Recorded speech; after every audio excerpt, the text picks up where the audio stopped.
Okay, we're live. Uh, Numbers are clicking away. The red light's flashing. Okay, that means we're live.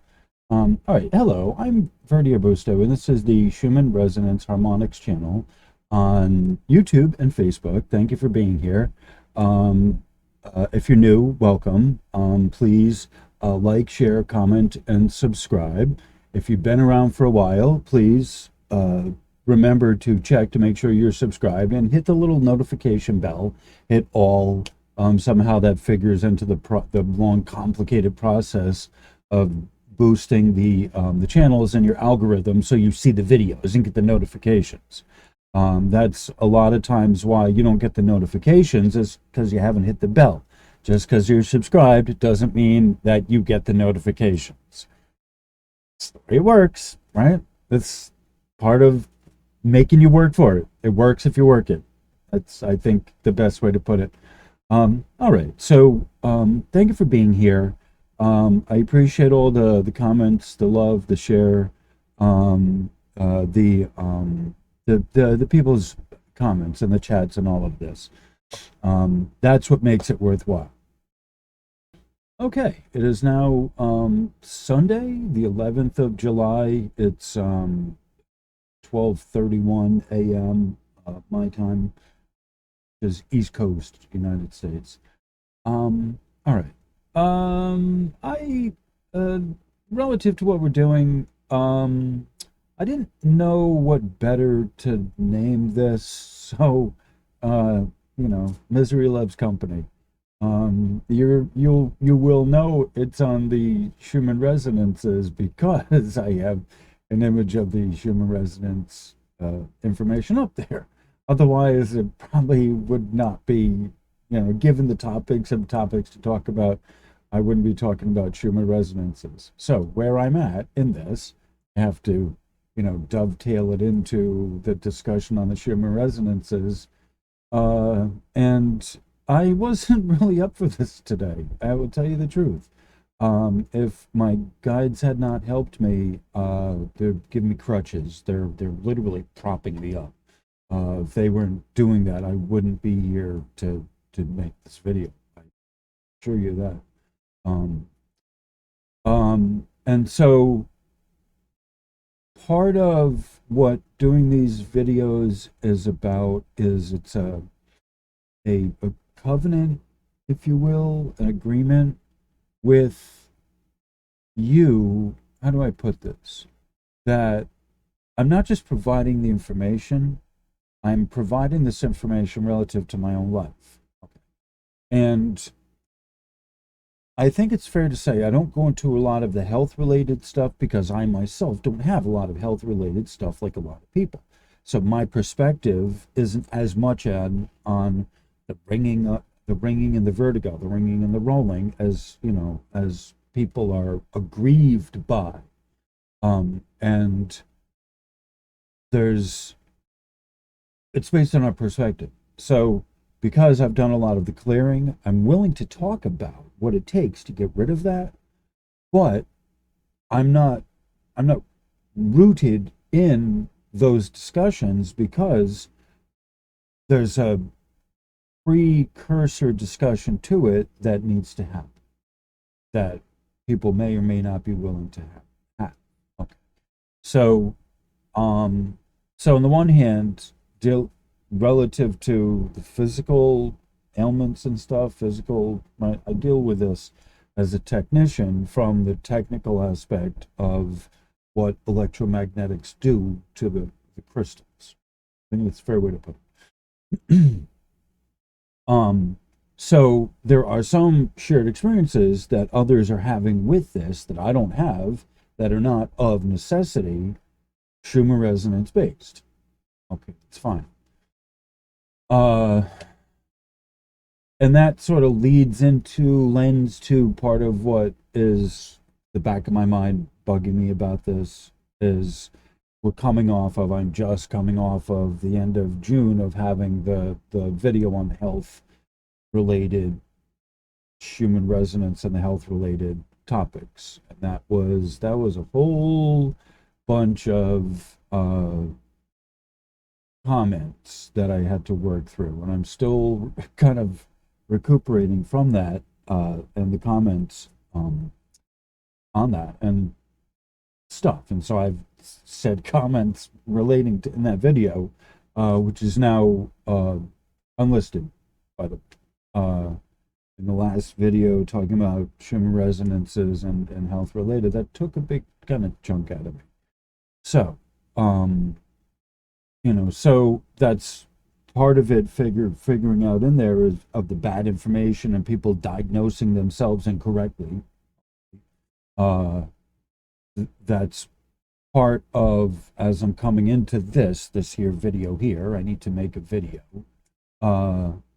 The misconception, misperception that a lot of people are having on the Schumann resonances, but atmospheric electromagnetics, specifically relating to what they themselves can do in their own life. So, with this stated, okay, I woke up this morning, so getting to where I was, cause and effect, where I was. Oh, and by the way, this is probably going to be a long introduction. I'll just let you know that, okay? And as is my fashion, what I've been doing is I've been putting the introduction end time in the description. Okay, so you got to follow that as long. So I'm doing, it's part of my part of the agreement is, just saying, all right, the information starts here. So just fast forward that part. You can read that, you can hear the kind of introduction once, I think, and then get to the material, multiple times. Sometimes the introductions are more than just introducing what's going on. I just like, this is that case. This is the case where this is going to be a kind of long, winding introduction. And I need to do this because otherwise I need to do this. It's my video. I got to do this to get in the mood. All right. This is going to be a long foreplay introduction session. So there's this kind of long-standing, back to where I was at. There's a long-standing kind of I don't want to call it a battle, but it sort of seems like it. There's a long-standing back and forth of the difference between where you're getting your information from. Are we looking at this from the Disney side, the ascension, the ascensionists, the Schumanists, or are we looking at it from the technical side, right?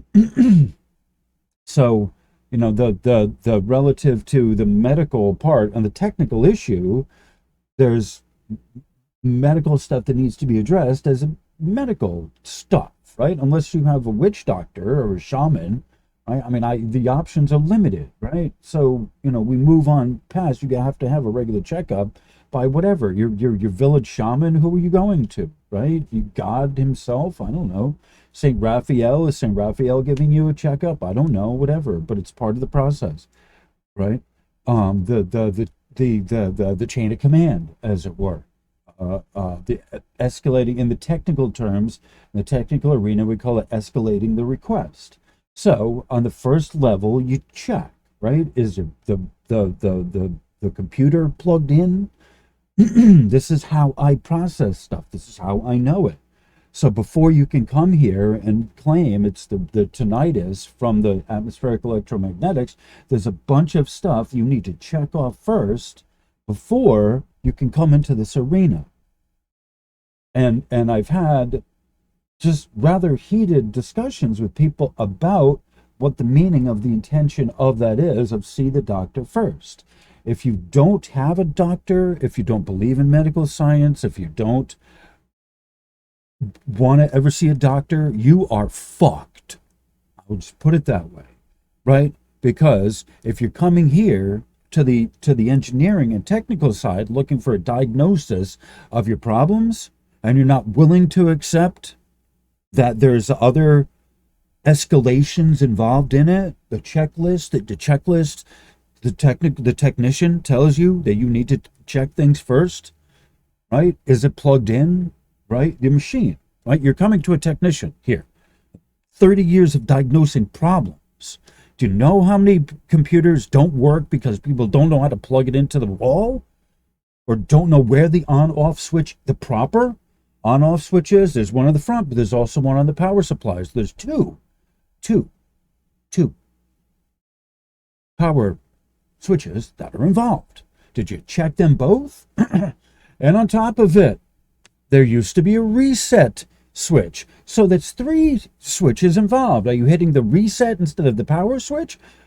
If you don't know, I can't diagnose it over the phone. So we got to go there in person. And now it's a $60 per hour visit for me to go, just because you can't tell the difference between the reset button and the power button on the front. And yet there's a power button in the back you still didn't check. I'm not the one with the problem, because you don't know technically how things work. Whether it's with your computer, whether it's with your electronics, whether it's with the remote control, whether it's with your headphones, whether it's with your eyeglasses, a folding keyboard, or the technology of your body, it doesn't matter. There is still the escalation of the request for information that starts at the most basic thing. Right? Do you actually have tinnitus? Right? If you don't want to see a doctor, don't come here, right? Because I'm telling you, I know the difference between the ringing in the ears, between the magnetic induction and the tinnitus. I've done the research. So, if you're coming here saying, over to my arena and saying, oh, it's tinnitus, no, there's actually a medical condition. I know enough to know the difference. If you don't want to see the doctor, I'll prescribe it for you. I don't do medical shit, but I know my own. Right? I know magnetic induction from the tinnitus. So if you don't want to see the doctor, I'll tell you the difference. Right? And we don't do medical conditions. That's a medical condition outside of the range of the parameters of the Schumann resonances. And yes, there are outside of the range of the Schumann resonances of what will cause you harm and damage and all of that, and your aches and your pains and your owies and your illies and your whatever. There is most definitely a parameters to this. And if you don't want to see the doctor, that's fine. I will diagnose you as a technician, as the dirty terminal you are. We can start with me giving you the most impersonal view of your medical ills and maladies from the perspective of you being a dirty terminal and what you're not doing to clear the channel. So don't want that. The doctor will at least have more heart than that, chances are. The doctor will be a little more warm-blooded and working with you than I. So, yeah, this is a very sad and lonely and miserable, right here, misery loves company, yes. To have to tell people the truth can often be a very sad and lonely. It's not sad, but it doesn't make you happy when people walk away storming and angry because you've just told them, you've pulled the veil away from their eyes, one more layer of the veil, you've pulled it away. I offer you this humbly. It is not truth that hurts. It's having the lies pulled away that hurts. The lies and the illusion that one is hold on to for dear life, having that removed and ripped away, that is what is painful.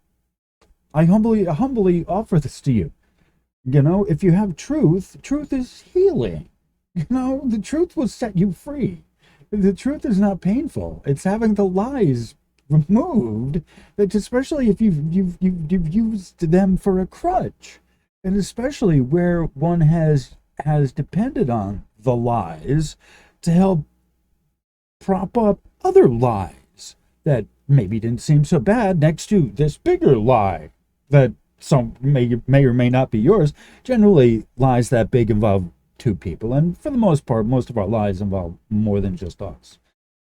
For what it's worth, this is what I find. So, with all of that said, yes, that does in fact make me, coming into this, sad. However, that wasn't the, that's not what's today's problem, I guess, or the extent of where I was at today. Like, okay, so that's part of it going into it, the misdiagnosis of people who just want to see what they want to see, right? And part of it is that's just how the world operates. That's just how the human head operates these days. Okay, that's just how it is. You see what you know, it's either self-evident to you or it's not. It either resonates with you or it does not.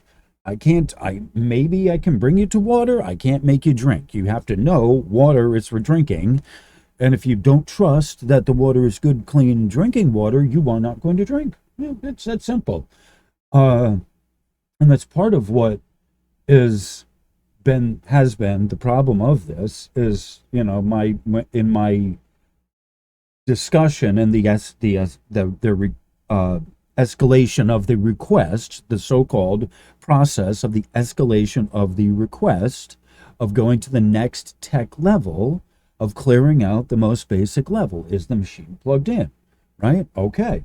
You hear ringing in your ears. Have you seen the doctor or the professional to see whether or not whether or not you actually do have tinnitus? They have simple tests.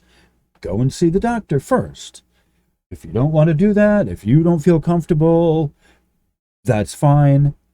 But to come at me personally and say that I'm trying to mislead people or whatever because doctors are blah, blah, blah, first off, that'll get you blocked. Okay? You may or may not get the most cold-blooded response from me, right? When it's gotten to that point, I would rather give people warm, loving feedback and support. That's what I get here. That's what I'm here for. Okay. However, well, being what they are, the head can rationalize anything. There's a disconnect between the two hemispheres. When I get cold-blooded comments, oh, it'll tap into the cold-blooded side of me. It's all there, right? You could call that evil if you will. That's fine. I'll accept the cold-bloodedness of humanity as being the most evil that there could be. Yeah, I'll accept that. Yeah, yes, yeah, yes.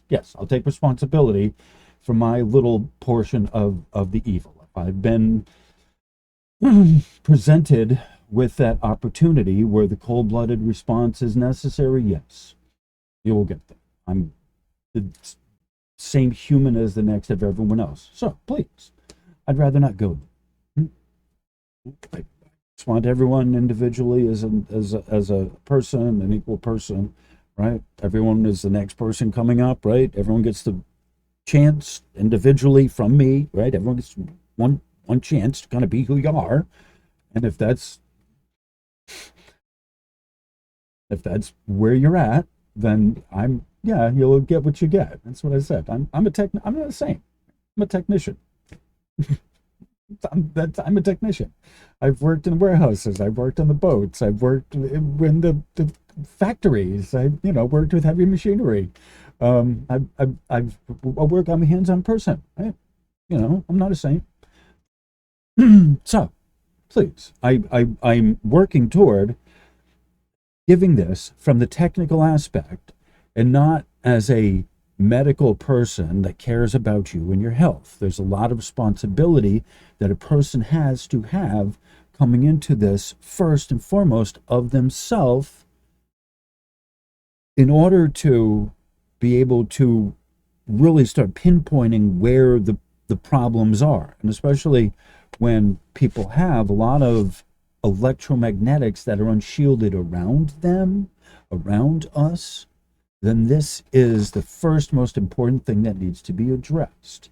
And so there are baseline realities. Yes, your doctor's not really going to talk to you about electromagnetics in the home because he doesn't really know, right? I mean, there's a lot of reports that are out there, but that's not what their thing is. Okay, so yes, I wind up being a de facto caretaker because I studied this and they're all around us. However, there's a first root cause, sorry to have to throw that out at you. Root causes, oh yeah. Kamala Harris killed that word for me, that phrase. And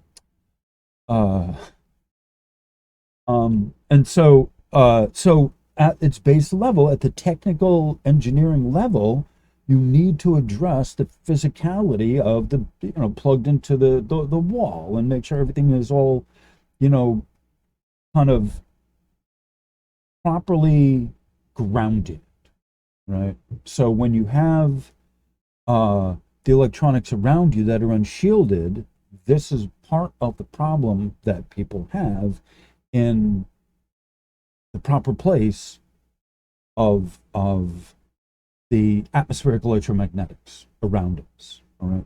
So this is a difficult issue, right? So thank you for kind of working with me in this narrative here. This is a difficult issue coming into this to address properly. As much as I might like to, there is the presumption that this is like a sales pitch or something, or I'm in with the doctors' medical union or something, right? I'm okay, right? If you have comments or criticism, that's fine. Don't be cold-blooded about it, right? Just, I don't have a sales pitch. I'm doing this really because I'm just trying to explain technically how to read this stuff. I'm not here to address your physical maladies and problems.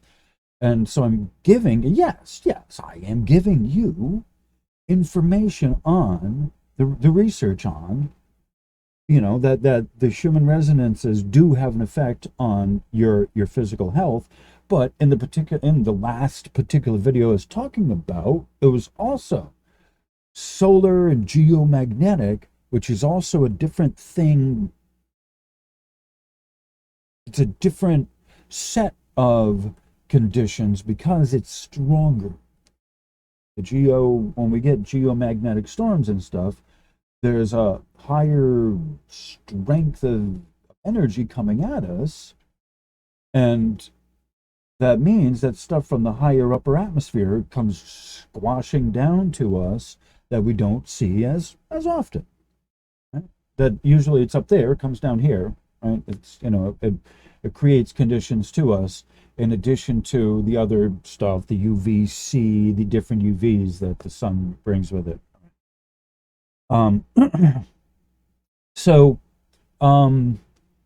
when we talk about, the effect of the solar and geomagnetics, there is definitely a body of school that comes with that, but that is associated atmospheric electromagnetics, which is different than, or it's a part of, okay, it's a portion of, but the Schumann resonances themselves are, under normal conditions, a certain energy range. It's really important to understand that it's a certain limited range of energy that's very subtle. Okay. And so part of the understanding of this is separating the subtle energies, which even include our own.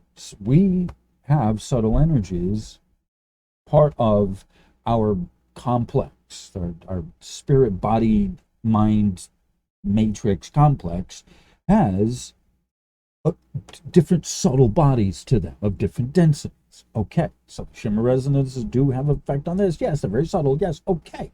But the bigger problem people are having with the effect from the atmospheric electromagnetics is from the solar, which is the nanotesla, and your unshielded domestic electronics, which are also nanotesla, right? So before we get into the subtle, the cream filling of the Twinkie, as it were, you have to deal with the cake, the outer kind of harder part of this, okay? And so this is part of one of my problems in this, is distinguishing where the one starts, where you end and I begin, as it were, where the Schumann resonance is within its normal operating parameters, because they're not rising, all right? They're not Earth's heartbeat. They're, where they are and where the atmospheric electromagnetics are. Okay. I reduced a lot of my atmospheric electromagnetics, although that said, I do have a cell phone that I carry with me. I try and shut it off when I can, which can be frustrating to the people trying to get a hold of me, I think. But then I also have the studio. I have the laptop, and then I have, the big ass HDMI monitor that my second monitor, and then my mixer and the microphones. Okay. So, so that whenever I do videos, but like, hey, whatever, that's what the last video I did was a week ago. I mean, so, so I don't have the same symptoms that a lot of other people do, like I said. Okay. And so the medical stuff isn't my main personal, drive in doing this. And yet, so we have the mass of people here. So we're starting to, I'm trying to give you a kind of sense of what I'm working with here and kind of the stratification of, my part in this relative to the majority of everyone else kind of working through this stuff. I'm a human like everyone else, right? I'm going through the same thing as everyone else. And yet, part of what makes it different for me is I'm not accumulating a lot of the stuff that people have. I've gotten rid of the universe, got rid of a bunch of my stuff. It went for auction when my storage space, I couldn't pay my storage anymore, so it went for auction. And I've been through had blood, and I've just like and lost my stuff. Like the expression, the dark night of the soul. It's part of what this is. The shadow work that everyone has to go through is this grand clearing. You have to, pretty much at this point, in order for people really to kind of get to where we're going, a lot of this ballast, the material ballast of the world, has to go. And so part of where I'm at, it's like I'm with everyone, but I'm not separate from everyone, and the majority of people, I think, a lot of people are really having a hard time now. I think that's just, I don't want to say people are miserable, but yeah, I'm not the happiest that I have been, and I know a lot of people are going through difficulty. And so part of what I guess the bigger overall lesson here, for me, the takeaway is, if we have a group of people doing this, we're all going through something together, and we're working on this as a team, not so bad. Okay. But it's when we're separated out, like here, and I've given you a bunch of examples in the last, 28 minutes or so of what's making the, having to do these videos to be sad.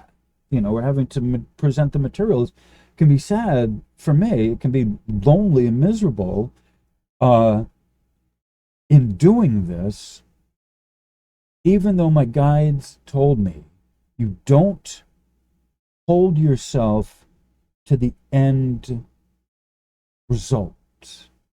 Follow the process. And you don't have to worry about the quantity of viewers. You present the information the best you can. Eventually they'll come if they're supposed to come. And when they're ready, they'll find the information. You need to have it out.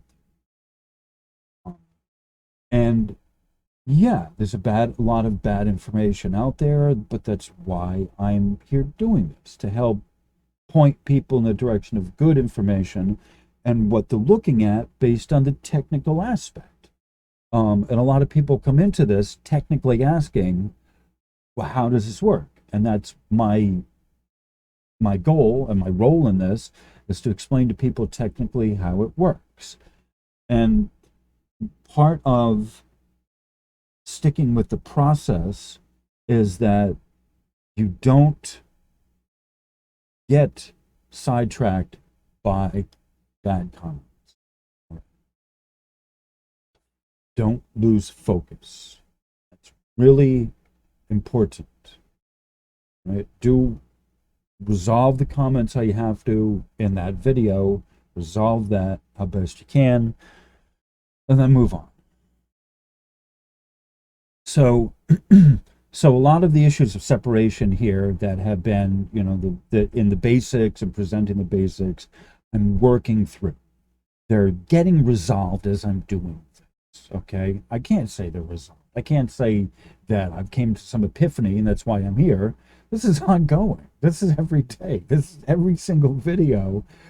For the last number of videos, I've had this come to this kind of discussion with myself of what the point, what my point of doing this is, and what the use of these are.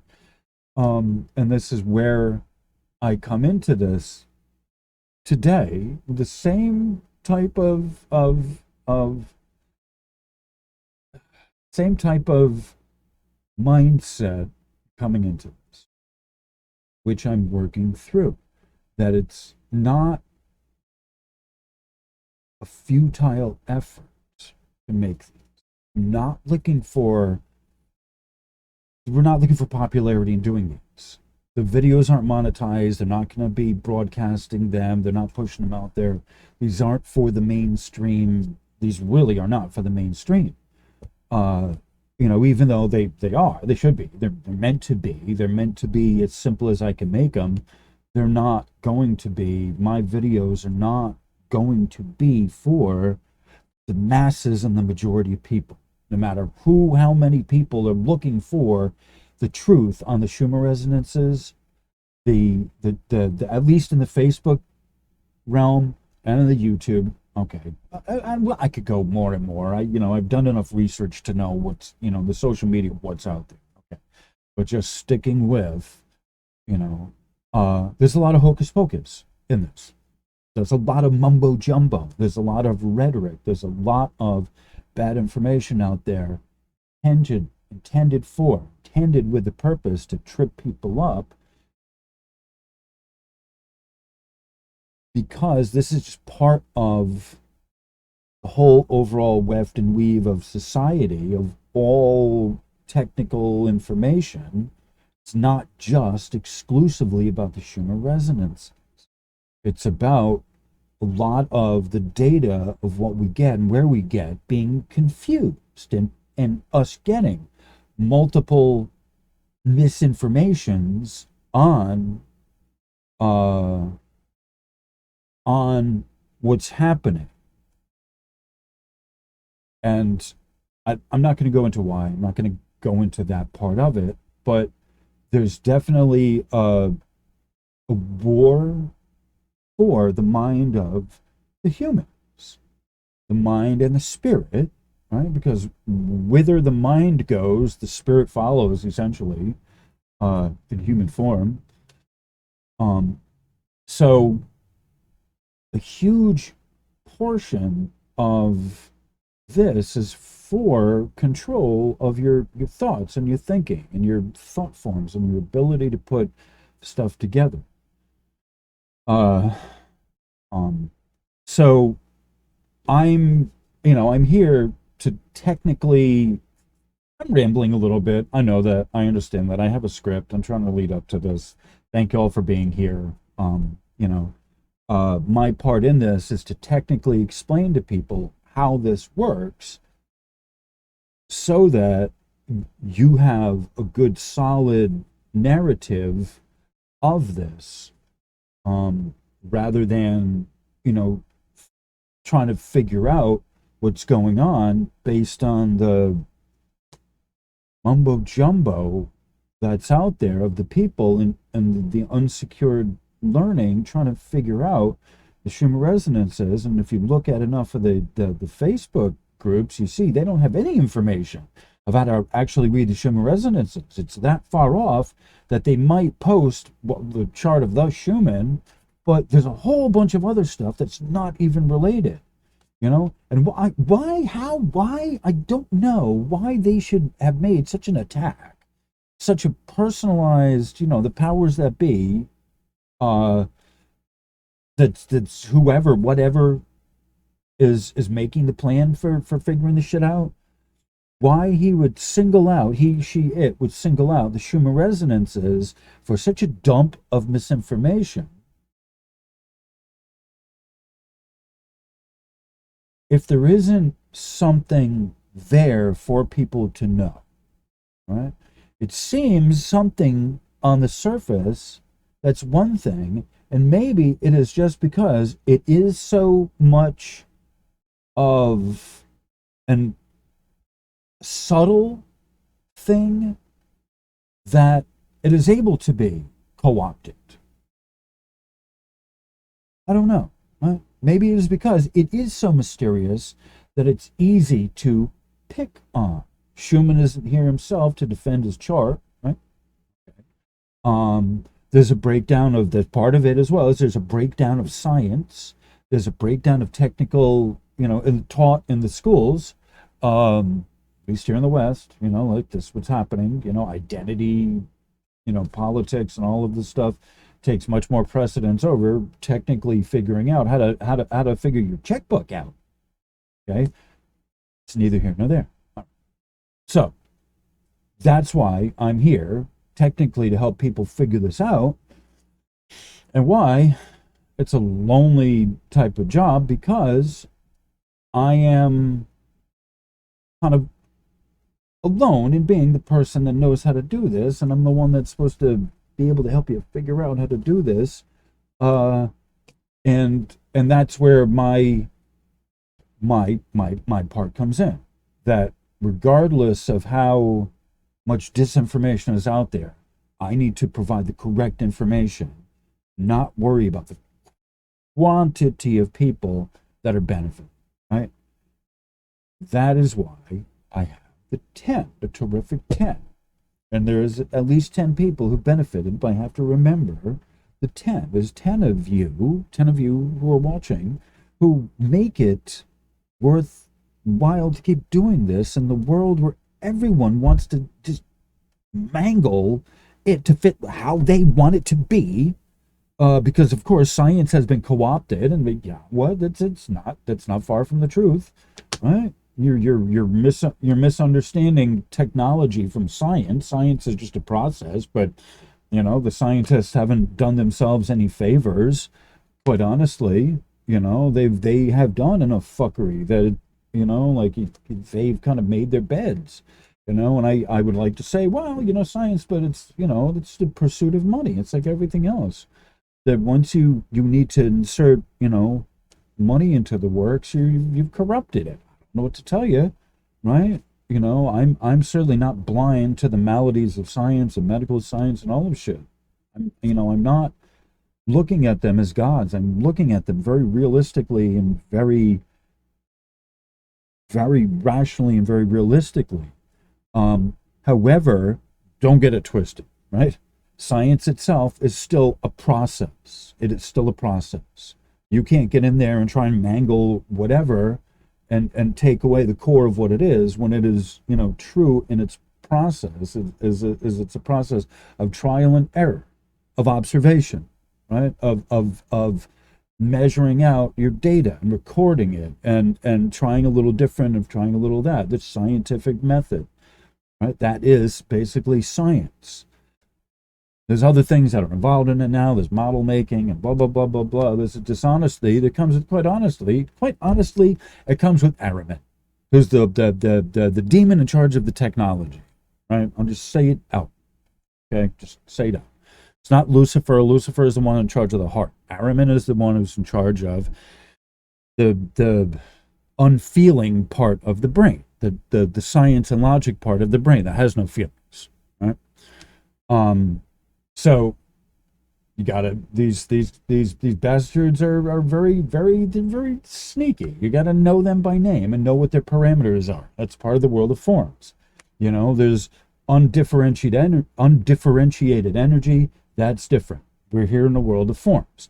And that's part of one of the things that we need to know here is the difference in forms. It's not all just energy. There are differentiated forms of energy that come in densities, that come in the forms of harmonics. Okay? That's what's important to understand, is the shape and the container of the energy makes a difference. The shape and the container of the energy matters. That's what matter is. It's the shape and size of the container that an idea gets held within. Right? At its most fundamental level, right, it's the shape of the atoms. At a bigger level, it's the shape of the DNA and the code that gets used. All right, but at some point, the geometries of these things start working together, or they work against each other. And so this is part of one of the things that needs to get understood when we're talking about the densities, the dimensions and the densities. All right. All right, let me get into the material or start shifting toward the material. I'm rambling. I know I'm rambling. I'm sorry. I said this would be a long introduction. I needed to talk to people. I needed to talk to my family. So it's more the reason why I'm doing this more than anything. And I could even end the video with that, and maybe I should. I just needed to say hi to everyone, and here's today's Schumann. Look, there's a spike, then nothing else. All right, and then be done with it. Right? I think if I'm anyone else, that's how your thing is. That's how your Schumann report is for the day. That it's you had a spike 2 days ago and it's dead today. Have a great rest of your day. No ringing, no nothing for you. Life will be great. See, it flatlined. Right? You don't get that from me. And that's part of what it is that I'm not. I woke up this morning, and maybe not immediately after. Well, morning for me was I worked last night, so morning for me was like 6:30 in this evening. Okay, so that's my schedule these days. All right, so morning was 7 in the evening was morning. All right, so I know I need to do a video. I'm supposed to have done a video. I had all the information up about the X-class flare that came up on the 3rd. I'm supposed to do a video on that. I don't do a video on that. Why? Screw everyone. Fuck you. This is just way. And why? Is it because I don't care? Well, partially, right? I am cold-blooded. It's complicated, right? No, literally, it's complicated. It's not you. It's complicated, right? This is what I'm up against. It's not you. Nothing personal with you. They don't teach any of this stuff in school. I have way more school, way more training than you. I'm up against this every time I go to make a video. I wish I didn't have to say this from me. And again, this isn't you, this is me, right? This is just advanced, right? This is advanced. This is just really advanced. I don't know how better to say this to you that other than this is really advanced stuff, and I don't expect people to get this.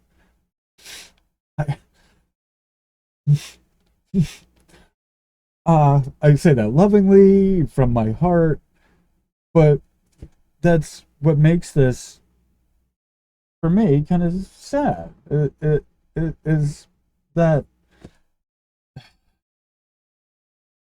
I have a command of a lot of words, but sometimes it's not the right words or the right set of words, or I don't know how to use the words I have available. There's pictures in people's heads that are attached to the words. And I've talked about this, a lexicon. And unless I can latch into what that picture in your head is, it doesn't matter what I say. Part of it is having to ask questions. What do you know so far? Right? What is the last known good configuration before we can go any further? And I work to not be disappointed. I work to not be, uh, I work to keep everyone in, I work to be encouraging, and I work to be inspirational. And I don't want to be of myself depressed so that I don't do the next lesson. No, like I said, I have a lesson on the X class solar flare that I'm supposed to have done and I didn't. Uh, Time goes on, right? And I have said this before myself. I'm the deep dive, right? I'm not giving you the topical. Oh, it happened right at this minute. I'm not the live stream, right? I presented. I can show you where the live stream is. You can go there yourself. You can get the live stream. But my job here is to give you a more technical deep dive of this, and that can be a little bit misunderstood by people when they're looking for an up to the moment reading on the chart, And so what I have up here is from, 2 days ago. Okay. Part of it is because that's when I can wrap my head around everything to get it together to do this. And part of it is that's what I need to talk myself up to even give you the most basic stuff, which is not. The most basic stuff for me is advanced. It's advanced. My guy said that to me. It's advanced. And you can't discount that even if you don't think people are ready, you still need to present it to them. That's where I'm at.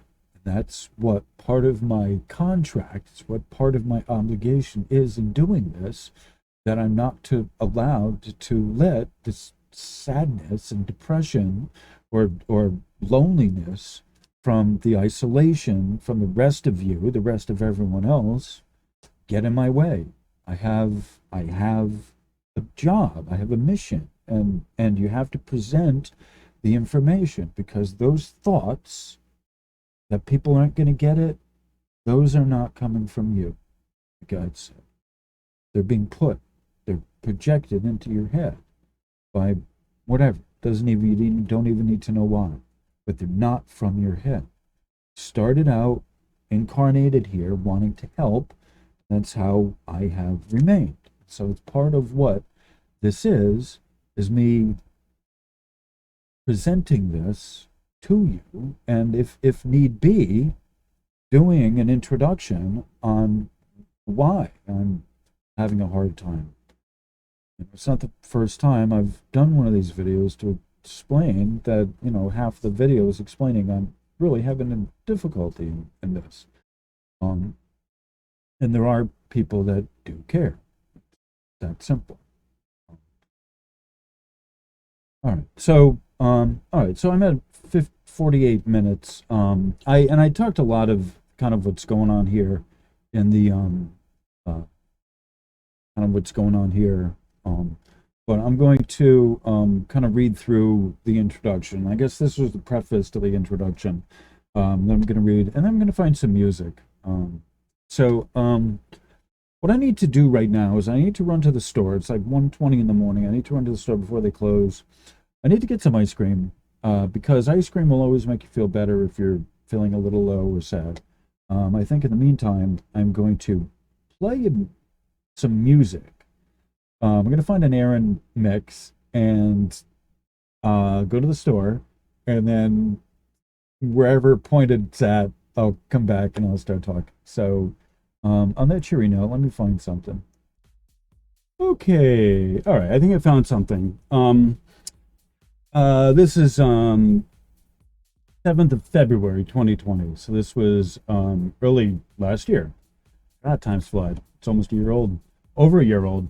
All right, so like I said, I'm gonna head off to the store to get some ice cream, some comfort food, and then head back for the rest of this.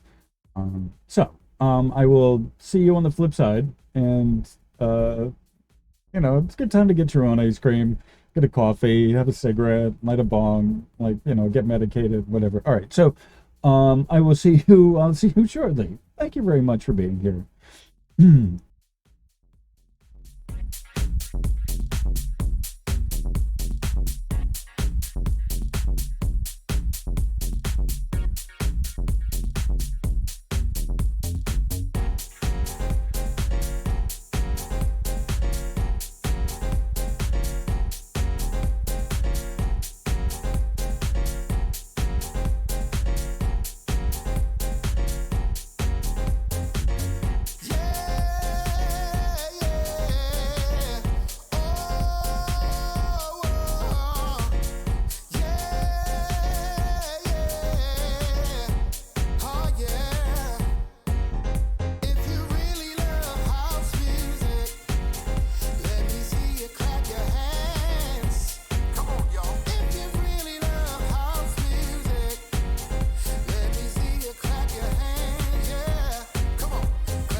No, indeed, I am not a mind reader.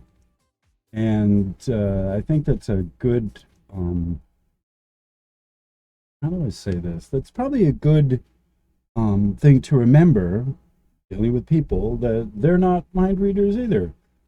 And although the possibility, I believe, is there for us to intuitively tune into each other's feeling set, humans are not mind readers at this point. I think we used to be. I'm pretty sure we used to be. And the possibility is there for that to happen again, yet we're not mind readers.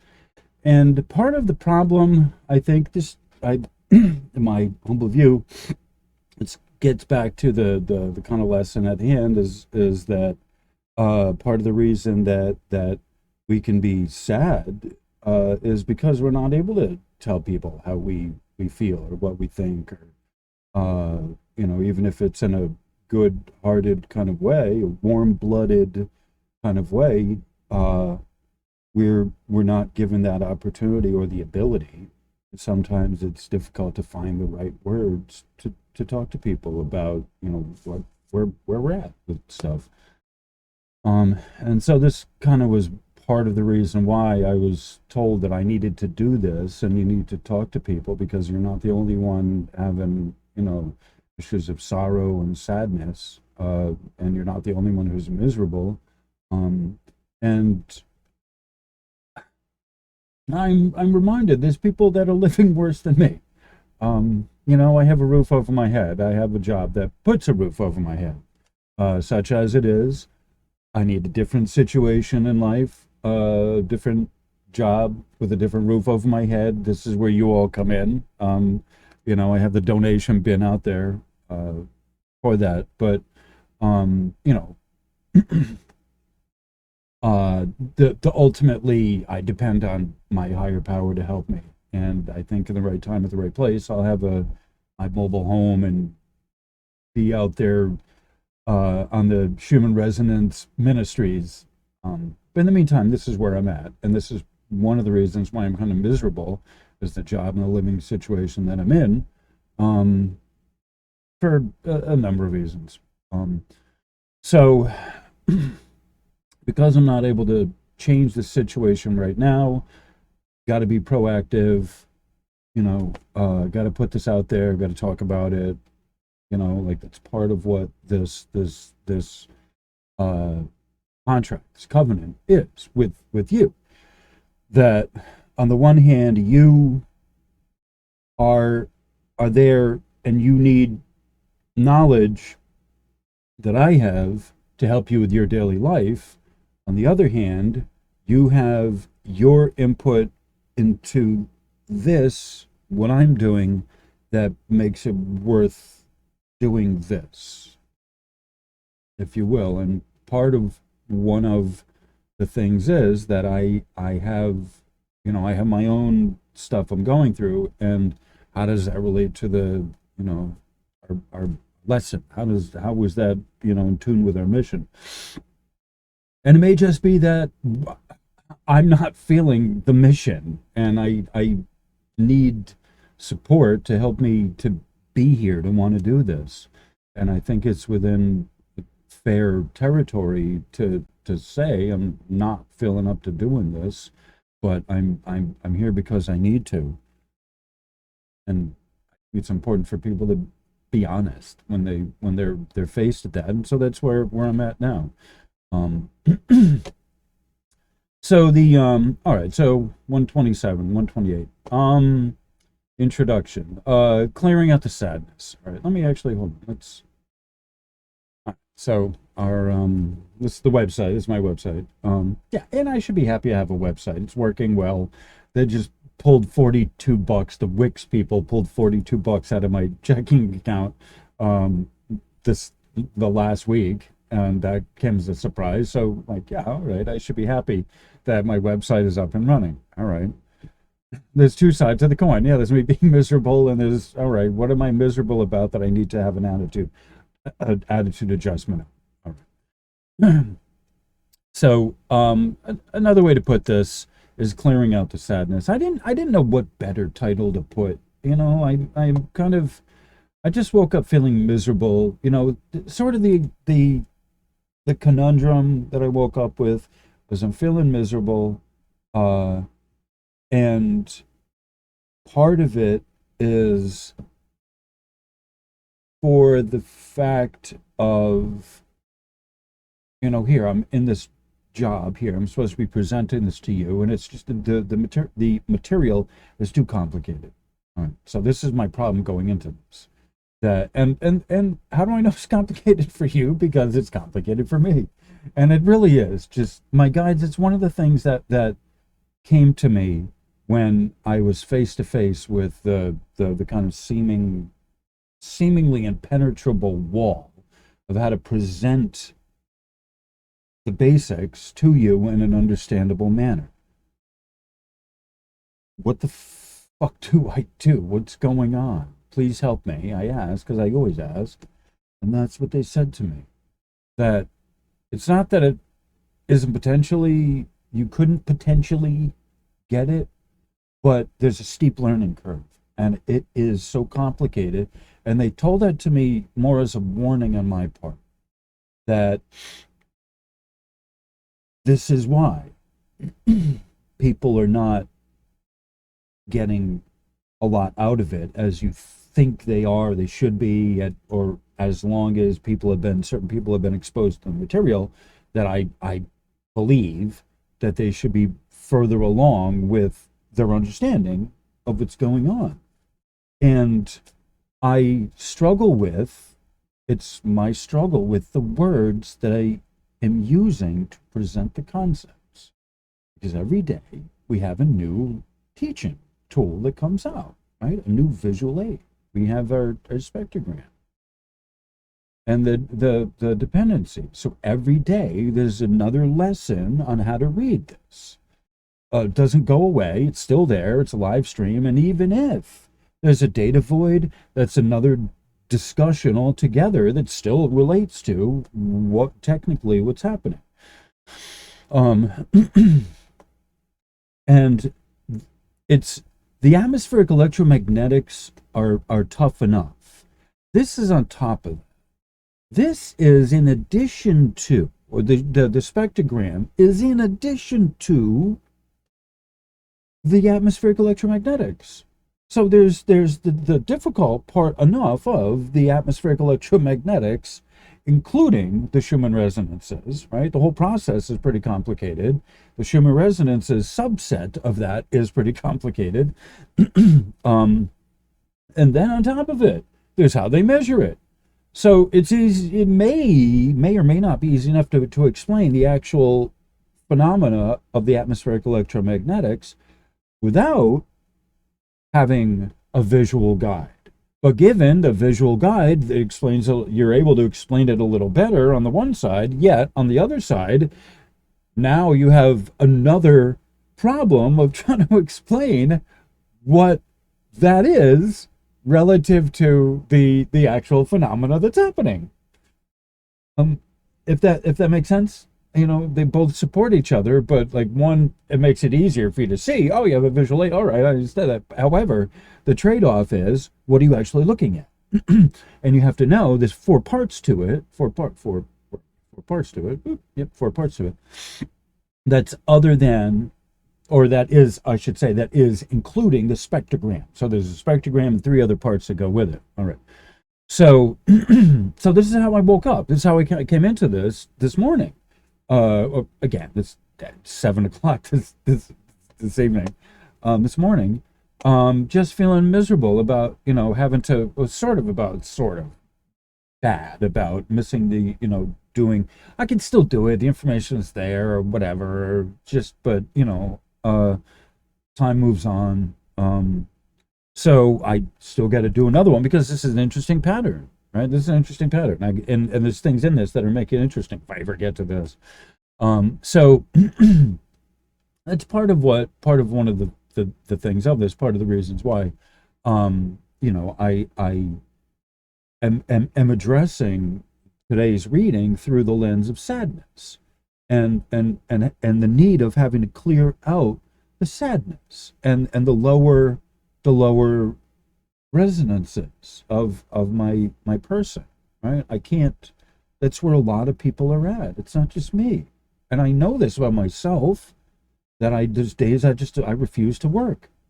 Right? I mean, even for the woman putting the roof over my head, I'm not. I'm not. Unless there's an emergency or something, so, but I have the luxury of doing that. Not everyone does. Some people have to go to work being miserable and disgruntled because some douchebag in their office or the next cubicle or the boss or whatever. So if it's relevant for me on the micro, then it is, of course, relevant for everyone else on the macro.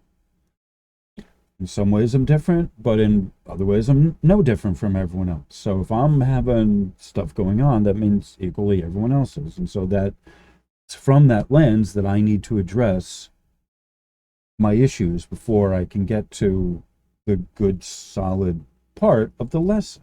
Right?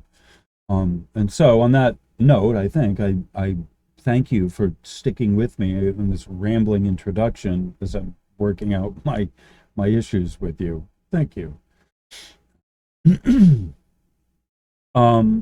So, as I said, like for various reasons, I've spoken enough. You understand essentially why and how I came into this, and I had to ask my guides to please help me work through this. And so they propped me up like you would a bag of Jello, and whoop, there you go. They've given me form and just poured me into the mold of my body and said, all right, there you go. You're good for now. Get medicated and make a video. So that is, I admit, a sort of miserable experience, a sort of miserable life, at least in that moment. Maybe not the whole life, but in that moment of having no will to want to talk to people, no will to want to work it out outside of the cesspit of the mind, the internal headspace of the person. My thinking along those lines is damaged and not in good working order. So I need, in lieu of my own family, I need to talk to my online family, the Wages World family, essentially. I will be honest, he provides the love for me and for other people that they're not able to provide for themselves. I would not have been able to promote my channel enough to have matched what he did for me with one 5-minute segment. He dedicated, I think the first show, he dedicated maybe 10 minutes or 15 minutes, probably whatever, to going over to my thing and showing everyone. And so I'm grateful for that. So life, it's miserable. Things are miserable depending on where you look at it. It's really important to understand. And if you can get out of your own head, things will not seem as miserable. But it's hard to get out of your own way. Okay? It's hard to get out of your own way. My guides are helping me work through this. Sometimes this is what's important this is sort of where I was at. After a text from the boss, okay, say that. Sometimes the misery and hurt of others that we take on, which we consider ours, that makes things so unbearable for us. I have said that in comments here. I've said it over on YouTube, Facebook. I've said it otherwise. I've said it in my videos as well. Don't take on the garbage and the hurt of others and call it yours. And don't take that on and come up with, problems based on other people's stuff you're holding on. Right? Don't, because a lot of times we take on people's problems and we take responsibility, right? It's, well, they give it to us to handle, like, all right, I'm responsible for this, but it's like, in this case, no, I'm doing another person's job he's not up to doing, so I'm not really, and ultimately my name is on it. I mean, I'll do the best job I can, but uh, at a certain point, given another option, like, yeah, I'll take the option B and not work here for this is, like, I think that's what a lot of people, where a lot of people are at. Given another option, a better option to pay my bills, I would be gone. um, I'm grateful for the 10 who are here regularly who make this worthwhile. Okay.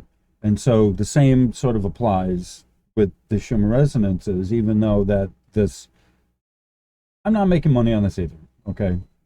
The donation bin is out there. Please donate money. But I'm not making money. I'm not, my videos aren't monetized on YouTube. So what makes this worthwhile is the 10. There's 10 people of you, and there's more, not much more though, who are here regularly, who I know are getting something out of this, right? And it's not my responsibility for, it's not my responsibility. You lead a horse to water and, you can't make him drink. And so I present, I'm only, can only do so much. And then it's up to the person to kind of digest what I said and feed back to me what they know. Right. That's the other part of this is you got to ask questions. And, once get to a certain level on this, you have to start asking more intelligent questions on it. Right.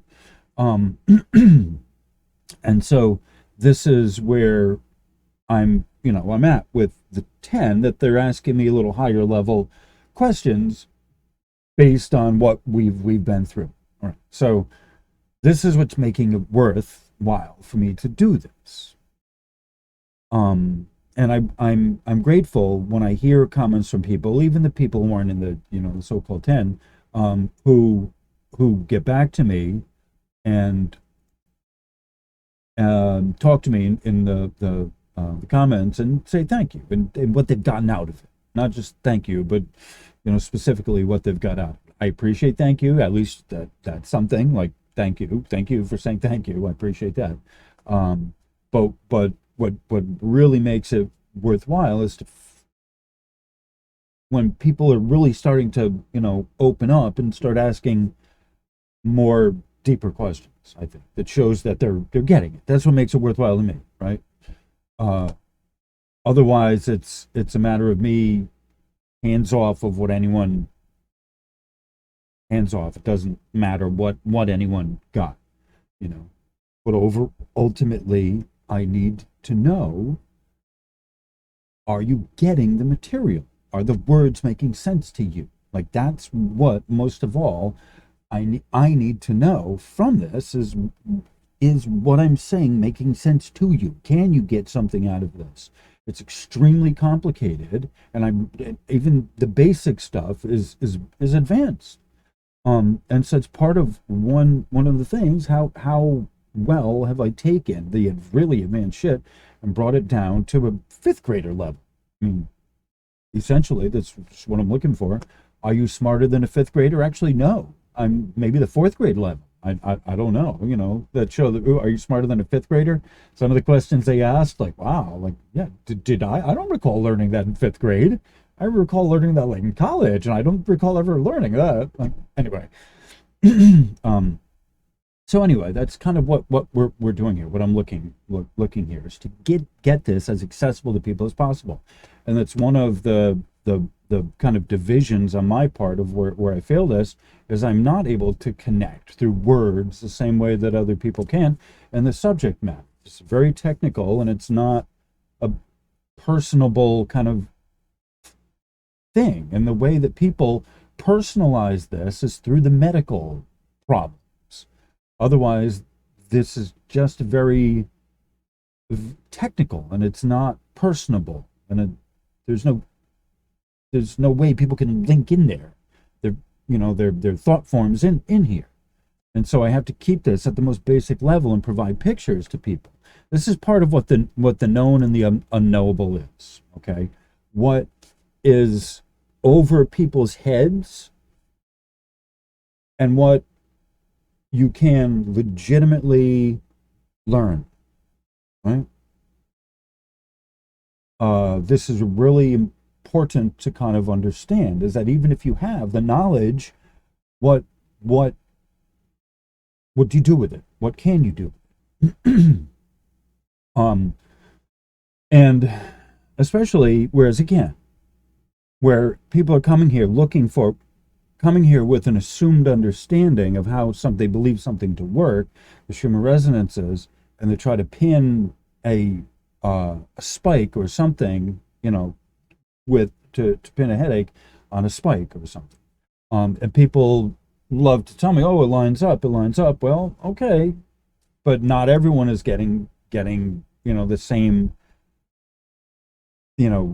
conditions at the same time. That's the thing. Yeah, you get a spike. Okay, there was a solar flare. This is all a very untested kind of ground, and that's part of what having principles allow a person to kind of get having principles allow a person to have tools to work with to find out kind of what's real and what's not real. And that's part of what I'm doing here, is to provide people with, like, I guess, metaphysical or etheric tools where they can kind of help figure stuff out. Ultimately, believe what you want to believe. That's fine. Okay. There is also peer pressure, and there's also, group suggestion, and people who aren't very scientific in the way they approach things. Like, I'm kind of guilty of that myself. And just they're kind of, not really paying attention to when things are like, that's the thing too. And there's also ignoring local influences. That's the thing too. And so all of this figure out in there, of part of what the job is figuring the known from the unknowable. What can we know, and what is we can't really figure out in the realm of mystery, a higher dimension that we're not ever going to figure out. I'm working in a state of encouraging people. I'm working on being in a state of supporting people and encouraging people in learning about the Schumann resonance, and this supporting, the atmospheric electromagnetics. I am working on keeping up my diligence in motivating people to understand technically this works. Okay. Let me just say this. These are my notes. This was not, I'm supposed to be kind of, I've said some of this. There's enough reasons to be sad. I said that I've already kind of gone into that. An hour and 47 minutes. I've already gone into, there's plenty of reasons to be sad for me. Yeah. So, I've this is developing. This was it's not a script to follow, but it's just kind of crib notes. And so, like I said, I've given the reasons why for me to be sad. And a lot of people's sadness comes from the loneliness that we have of disconnecting, not being able to connect with our fellow humans. I'm not feeling sad because I can't connect with Source, God, with my spirit guides. I'm plenty able to connect with them. But part of the trick down here is you don't get all of the benefit of spirit guides by yourself. Unless you're on an island and you have no choice, or through like a monk or something. But even then, still, there's no one truly lives in isolation unless you're in a desert island and you're the only one. People don't live on those for long, whatever. And they're lonely there, right? as bad as contact with humans can be, the source of loneliness comes from not being able to connect with people. Not just a warm body, right? Like not just having a person next to you, but having someone that you can talk with and communicate and go back and forth with your feelings and fun talking. Right? So having the ability to free flow conversation is part of what makes us not sad, what makes us happy, or what makes us feeling joy. And so this is one of the things of why they explained to me why you got to make a video and why you got to work through this sadness issue, because it's not just you, and as a lot of people are losing their friends that are going over to the other side. That's part of it as well. And I would be lying to you if I admitted that I'm not sad because my family is all gone and my friends that I grew up with are gone. Yes, I'm the longest standing person that I've known, that I talk with regularly, I've known for 10 years now. I'm 52, right? The people I grew up with in Connecticut, right, they've gone off. The person that I knew who was my liaison between them has passed on. And so I haven't had contact with them for the last, 10 years. It was only been through my friend CJ, and he's passed. So, and the person that I was growing up, like I've changed. I quit drinking, and so I'm a different person. I've, kind of gone down a different pathway. And the person that I am now is, it's not the same as I was. Another golden lesson in life. So for a number of reasons, and then I won't go over, not just for myself, right? Lots of people have reasons to be sad. People are losing their home, losing their job, in fear of, losing their house, losing their life, and just from having to go to the store, right? And so it's a time of transition. Okay, things are changing, there's a light at the end of the tunnel, but we got to go through what needs to get broken now. It's just that simple, right? It's things, a lot of things need to break down, and it can be the cause of sorrow and sadness and misery and hurt. It's just not another way to put it. And so even if other people have different details in mind, and maybe we can't share, an understanding of the details, the fact that we are sad is something that unifies us, and that we can feel sad. Compassion is love in action. There's two sides of, I can't remember if I've shared this before, I'll share it now. There's two sides of compassion. There's empathy, and then there's sympathy. Sympathy is, I've been through what you've been through. Empathy is, I can feel for you, or I can feel on, feel what you're going through. I don't have the same experience, but I can understand the loss of, someone, pet, or something like that. And so these are two sides of the same coin. You can help someone because you've been there before and you know exactly what they're going through, or you can help someone because you're really glad that you're not going through what they're going through. Either or. And so that's part of the cure for sadness, right? Is having the empathy and the sympathy. And that's one of the things that they gave me of why I needed to get a video out, is because you may be the brightest shining light that people have in their life.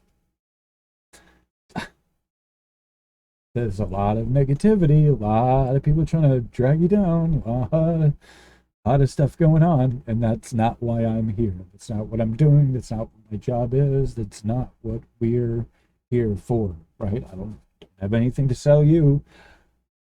I give you principles to work with, and I help you to kind of figure out the right way to interpret what's going on through the technology and all of that from the grace of my higher power.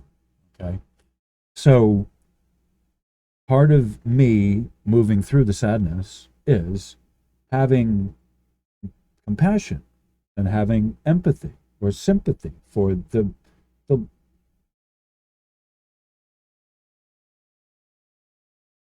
they explained it to me this way. My guides explained it to me this way. I look at everything top down. I look at the bigger picture. I look at how, the totality of the parts that are available. I lay out everything first and foremost.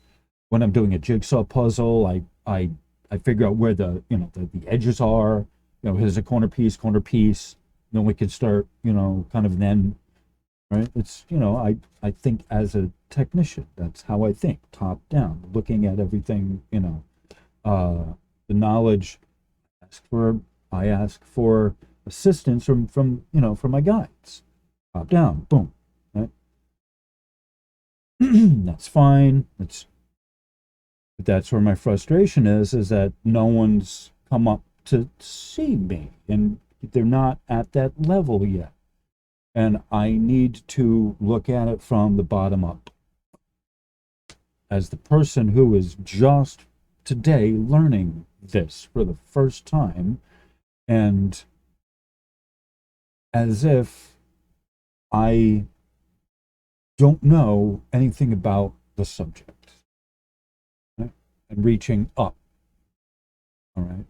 This is how you go from, the empathy state into the sympathy state, right? Or the sympathy into the empathy, right? My loneliness is coming from a lack of sympathy with the vibration of the advanced folks, right? It's lonely at the top, okay? If you will, great expression.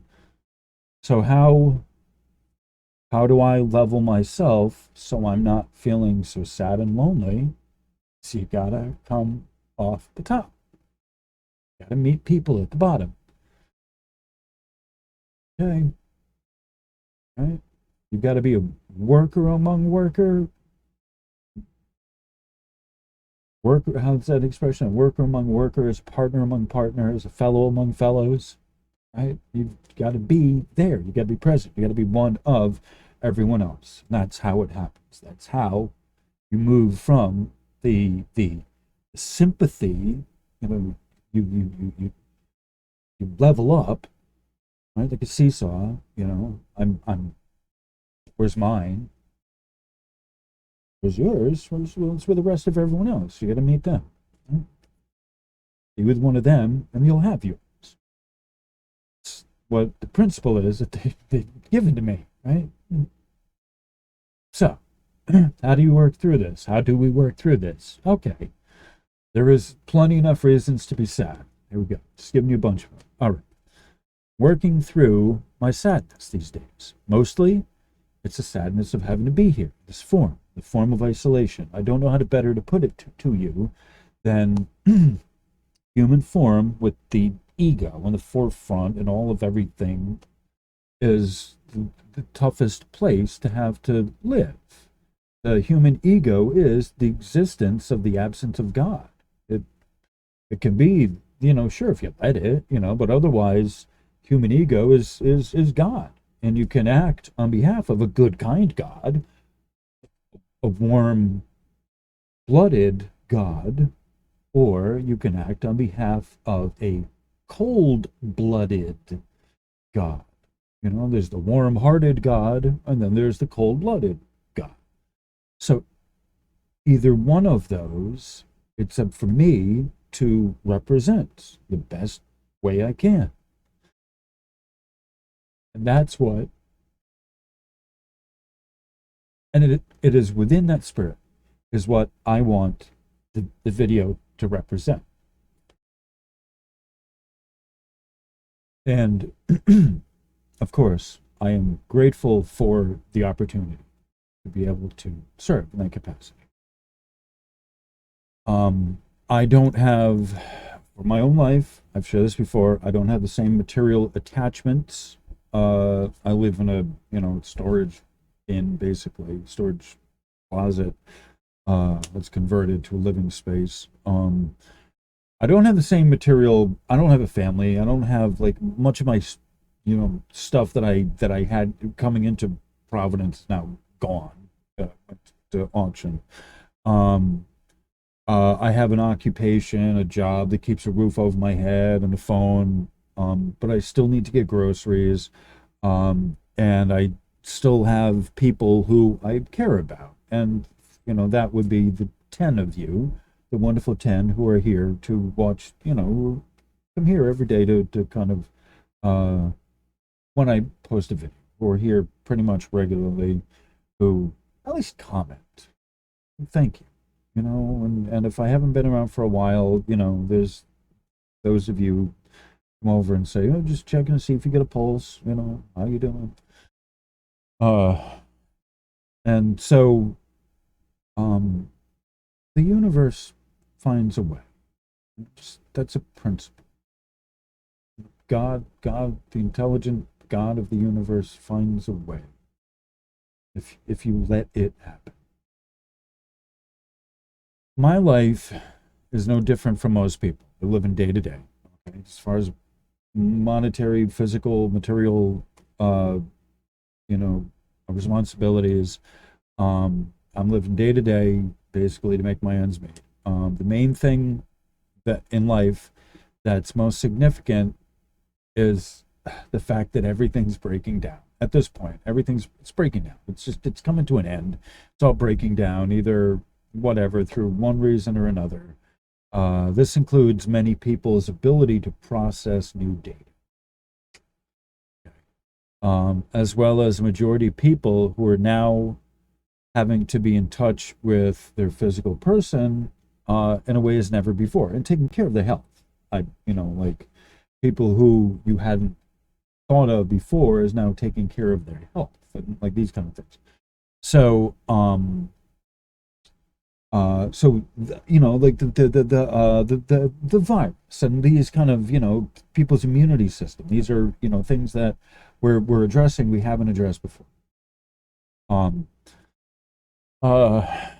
And so as people learn about like the lab leak theory, quote unquote theory, like and things start kind of adding up to things in a way that it's like we're being lied to, manipulated.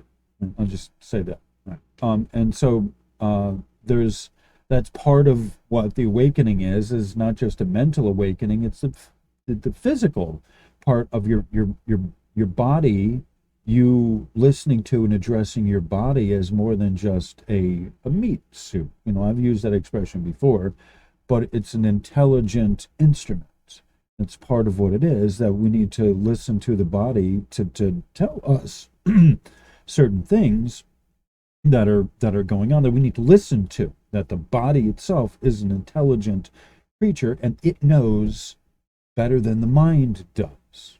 If we let it, the body will tell us, and people are coming to this realization now a lot more than had been before. Okay. All right, so this next section is probably going to take a while. All right, I'm at the 2-hour mark. All right, so I wanted to explain more about this. This is something I've talked about before in the past, but I'm going to look at it through,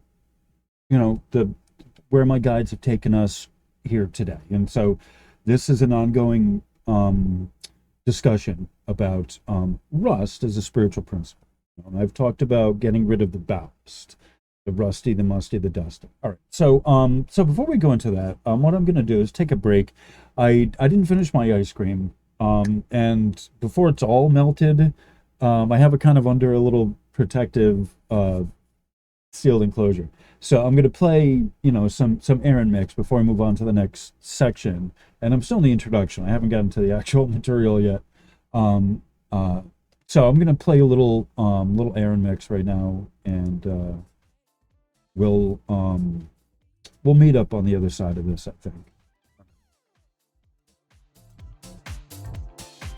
So.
Okay, I think I'm gonna save that mix for later. That looked like it was getting into some good stuff. Let me say this: the best cure for depression may be a 2 hour long Aronmix. I will humbly offer you. So that's what this one here is. It's a two hour 4 minute mix. The From the 7th of February, 2020. So fairly new, fairly recent, but last year. Oh, so last year. Yeah, and just a note on Aronmix. Anything will make you happy and feel like getting up and out of your seat and moving around, shaking your ass. It's an Aronmix. Okay. So Aaron actually is a DJ. He does that as like a second job.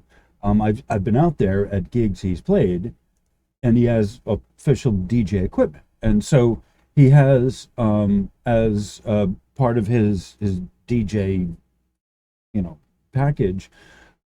He has a subscription service that he goes to that he gets all the latest dance tracks. So he's been on there for years. I'm not sure where this is. I don't ask. I don't need to know. But he's been like every week he goes there and like they have suggestions I've recommended, and then there's people he knows he goes to, and it's just he puts them in his little shopping cart and like good to go. And so all the royalty fees and all of that have already been paid on it. And this is, he's part of their subscription service, and he's given it to me to play as part of, my broadcast. So the music for this, the Aronmix, is given, he's gone of his personal stash and given me a bunch of music that he's happy that it's seeing a public performance with the caveat of saying his official moniker, Aronmix. He's Aaron, the lighted DJ with the rollerblades, or the DJ with the lighted rollerblades. I'll put it that way. And yes, he does mix, and with wearing his rollerblades. Yes, he does perform his DJ gig wearing rollerblades. I assure you of that. Yes, as if he's one of the act. Yes. He will be God's DJ in time. On that cheery note. Oh, and the ice cream was melted. I had to dump it in my cup with my coffee, and it's all good. So I just have like heavily creamered coffee. Iced coffee. All right, so it's all good. All right. Onward and upward. Hopefully you had a good smoke too. We are on the next portion of the program here. Rust as a spiritual principle. All right. So first off, I've mentioned this before, and I've said this before. I don't know if I have ever really explained where this came from. It to me seems like an obvious enough thing, but it's also wisdom in that one needs to have earned the knowledge of having lost things due to rust or rusted condition. Uh, this came up at one of the sessions at the UDV, and the UDV is an acronym for União do Vegetal, and that's a Portuguese word for the union of the plants. União do Vegetal, union of the plants. All right. So they have a brew, a tea that they make over, a campfire, an actual campfire out in the woods, the jungles of Brazil. It's otherwise known as ayahuasca. They call it the vegetal. They call it the tea. And it also has another name, the bruhashada, which basically means spiritual friend or spiritual helper. That's within the plant. It's spiritual guide of the plant itself. I don't know a better way to translate it than that, but it's a spirit. When you do a session, it's the bruhashada which comes out, which you're invoking. the good spirit of the plant. Please help us. And they have incantations, shamata, that they sing. Was shamata is like a song that's dedicated toward the purpose of invoking the spirit of the plant, and that inherently would be there. You're asking it to come into the session to help guide, so that we all have a common friend in the plant, the vegetal. Simplest way to put it. So during during the session of the UDV of the ayahuasca, during a session of the vegetal, the tea, you are, there's a session where they invoke the spirit. We all drink the tea. We all go up. We get our little cup. We go back and sit, and then we wait for everyone to have the tea, and then you drink the tea at the same time. Everyone get in a certain order, and then everyone sits, and then you wait. Right? All singleness of purpose. You just wait, and then a few minutes into it, they have one of the leaders, representative leaders, sings a shema, and the shema is the invocation of the spirit. They do different things. They ask for the shemata requests different things of the spirit. The first thing that's asked of the spirit is, please come reside here. Right? Obviously, you can't ask it for a thing if you haven't asked it to please be here. All right, so that's part of the session, is the casting of the intention of a good place for the spirit to enter and to reside. For the constraints of the session, let the shamata invoke the burhashada into existence. We're giving it a common place for of residence for our hearts and our actions. Okay, and I realize this is a little bit of a sidetrack, just to even kind of answer the question. But this is going to be a long video. I know it takes a while to upload these. This is my weekend doing this.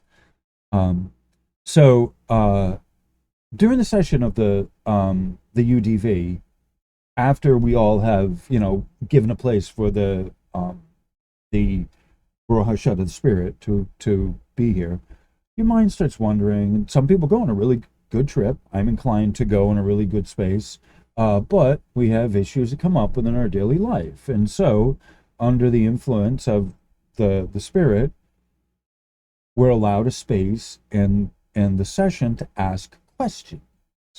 Okay, this is where we start getting to the nuts and bolts of this little anecdote. That one of the members of the congregation asked a question: what is the spiritual significance of rust? She said she had a vision, and she saw rust, and she wanted to share this. There's a principle, a spiritual principle to rust.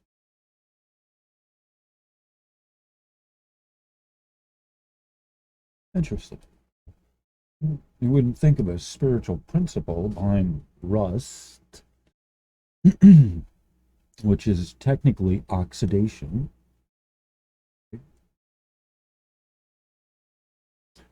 Rust is actually ferric oxide. Okay, so it's equal part steel or iron, and remember, steel is an alloy. Steel is a composite. It's not just cast iron is more of the original form that comes from the ore, and then it's processed to make it stronger as steel.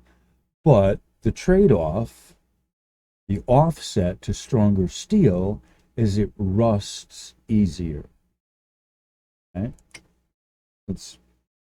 So first and foremost, when we talk about spiritual principles, we talk about elementals behind the material realm, first and foremost, from my perspective. Right. So in the UDV, this question was asked, and I'm going to give you some of what they said. I'm not quoting them during the session, okay, because I can't remember it that well, but well, I'm giving you a paraphrase in addition to what my lesson here is.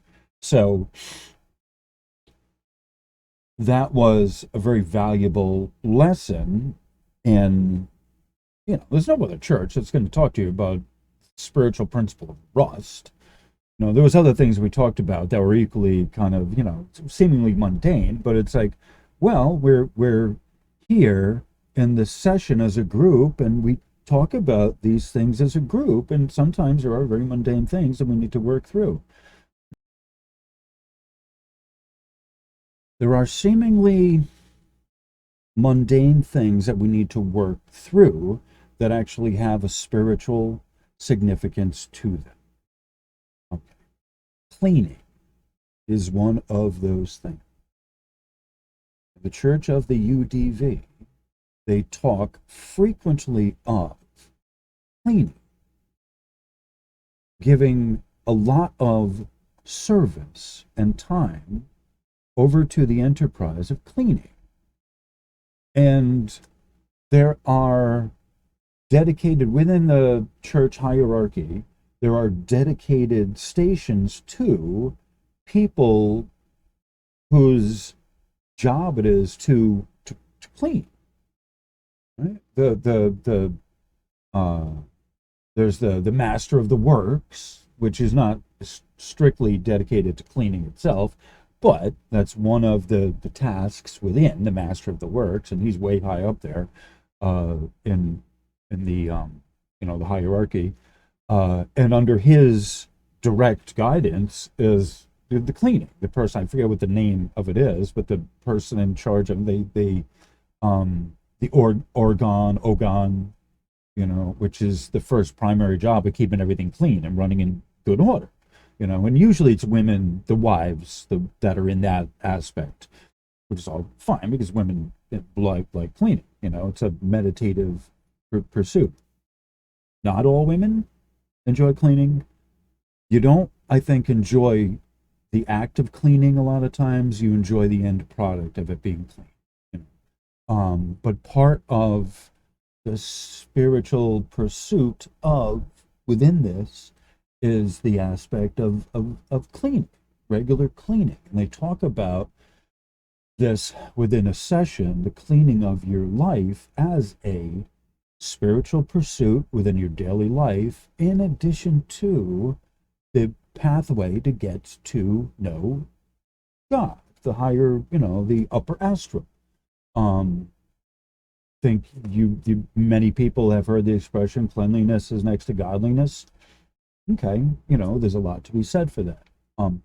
So within the ranks of the UDV Church, the União do Vegetal, there are, and let me just say, I was honored to be part of them. I'm the only one that I know of that went to the church, that got entry into the church looking for the ayahuasca, and not for the fact of anyone that I knew in the church itself.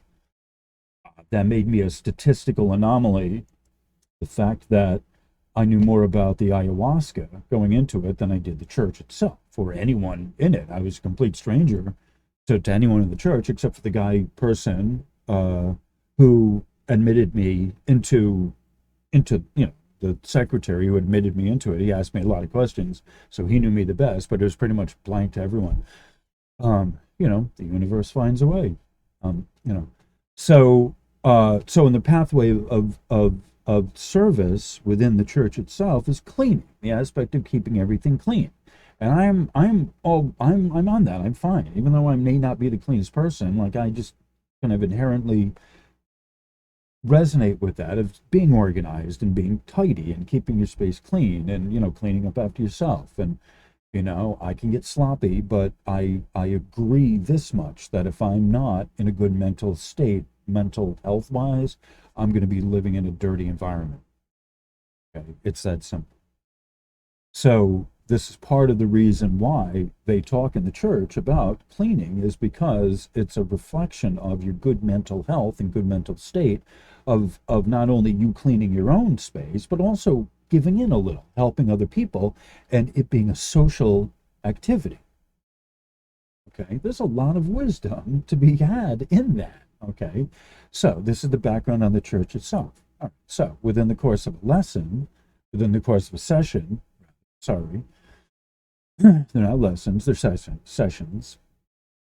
In fact, the mestre, the representative mestre, his daughter was the one who asked, uh, and I'm not going to say her name, um, but I looked over and I was like, oh wow, I get a brand new love for you. Oh my God, you know, I already, you know, I mean, you know, she has kids and, you know, husband and all of that. I can't love her like that, but like, oh my God, I already loved her before, as was just beautiful person as she was. Uh, but then she asked that question and I did a double take. Oh my God, if you weren't taken already, like just the spiritual, she asked that question, stood up and asked that question. You know, I have a vision and I want to share. What is the spiritual significance of rust? Question mark. Wow. Oh, I mean, I sort of know, but you fill me in. Tell me, yeah, the spiritual significance of rust. You got my attention. So, this is where we're at here. Rust is a spiritual principle. Okay. So, within the course of this discussion, we ask, uh, what is the the underpinnings to rust? Okay. When in its natural state, the cast iron, it doesn't rust nearly as much, first and foremost. Doesn't rust as easy, as quickly, and it doesn't rust as much. It takes a much longer time because it's closer to its natural state.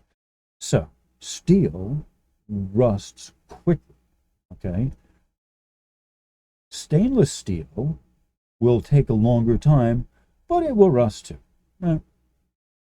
So, uh, this is the question going into it. All right, this is a little knowledge going into it. This is the question going into it. It's ferric oxide, um, FeO2.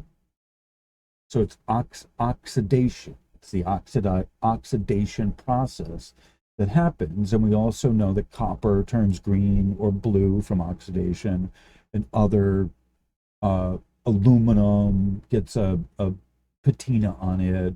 You know, it's like a chalky patina.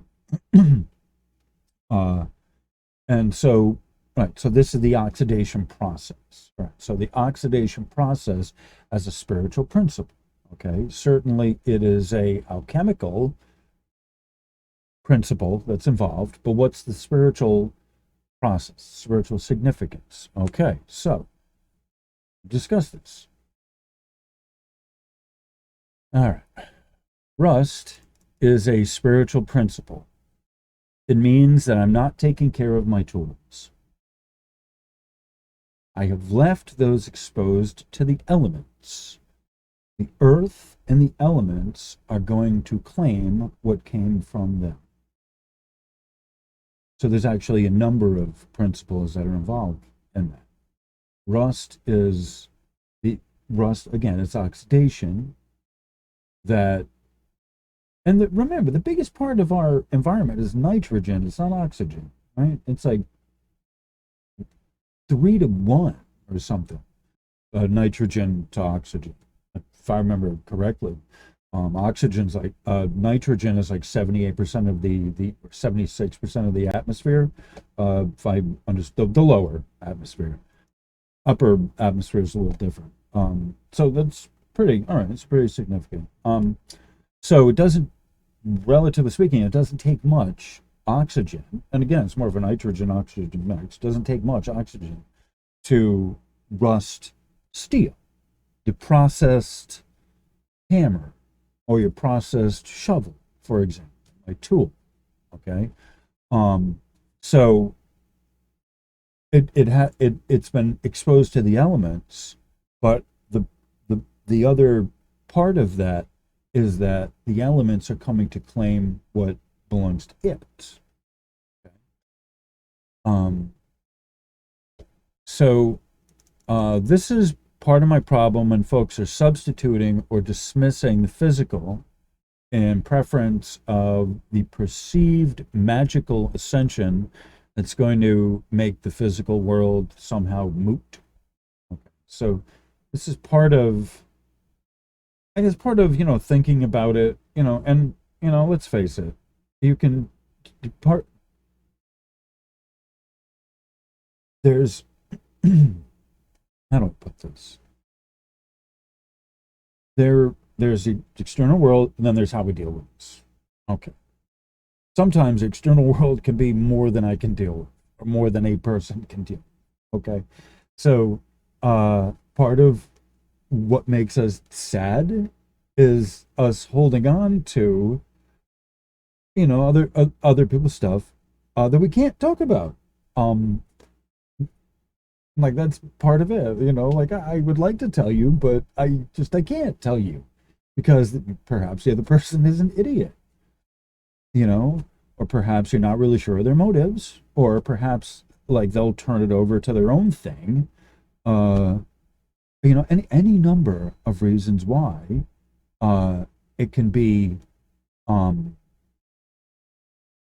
you like the physical realities of things. It's not just in your head when you try to talk to someone about your problems and they flip it over into their thing. Okay. Like, we all know someone narcissistic, okay? And maybe half of the problem of talking with someone about the problem is being understood by the other person. You can't just go to any person and expect that if you start talking about what's making you sad, they're going to understand, or they're going to let you be sad in their presence.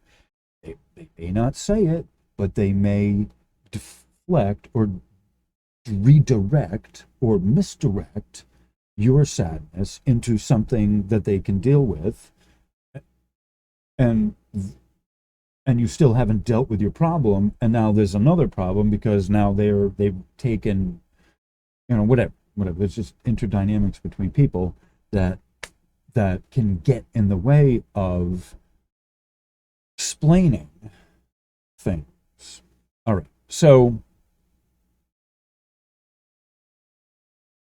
this sort of brings us into another issue of weeds in the garden and things growing over, outside of their boundaries. But it's sort of related from the perspective of caring for, tending, not tending your tools, but tending a garden, if you will. And this is a different, it's, kind of different, but related. I'm not going to get into that as a thing, but we talk about, and it's related because we talk about the physical realm, the physical world here of, in many people's heads, there's this idea of a matrix, that it's all made up in your mind, and it's not actually a physical density, right? I assure you that's not where the illusion comes in. No, this is very much real and very much a physical reality that comes with the planet itself. There's a planetary matrix, if you will, of the physical material realm. For the sake of simplicity, we'll call it a density, the densities, all right?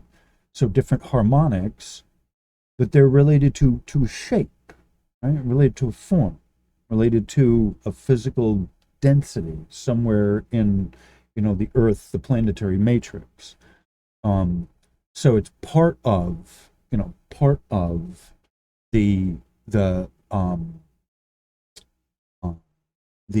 how do I explain this? It's part of the coming to terms with the two aspects of the brain. All right. So relative to the shimmer resonances, you have the mental, which is the electric, and the feeling realm, which is the magnetics, right? And so a lot of attention is paid to the electrics part, the mental, and not enough to the physical interaction with the magnetics and the body itself. Remember, the body is an intelligent instrument. The body itself can think. Right? We are of two heads. We're of two brains. There's the electric side, which is invisible, formless, shapeless, and then there is the physical part of the body, the DNA, the actual body itself, that is of the density, that's of the forms, that's of the geometries, that's of the spatial, all of that. So part of the mission here at this point is the joining of the two, that it's not just a isolated psychological matrix that we're able to control just through mind. It's like there is a physical reality of the earth, the elements, the planetary grid, which is shifting, right? And the magnetics of it is shifting. The electrics are doing a certain something, and the magnetics are doing something else. So that's part of what the job here is to talk about. All right. And I'm off the mark of talking about the rust as a spiritual principle. So, the part of the condition of rust as a spiritual principle is you're forgetting your tools outside. You're forgetting your instruments out in the elements.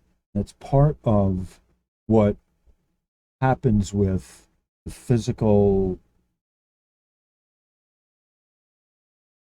body existence of the people in modern society. That as you develop intellectually, there's a forgetting of the body itself, the wisdom and the intelligence of the body itself.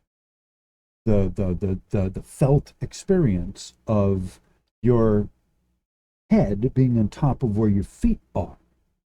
Okay, I don't know a better way to put it, but that's the way that it's described by some of the literature, of putting your head where your feet are, putting your head right over where your feet are.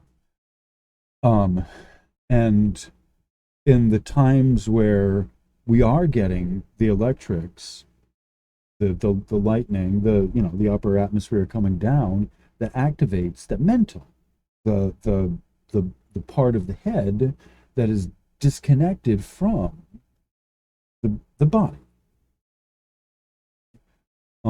And so, yeah, you can get, it's where people are going wacky and nutty, as they're getting, basically electrified in the head.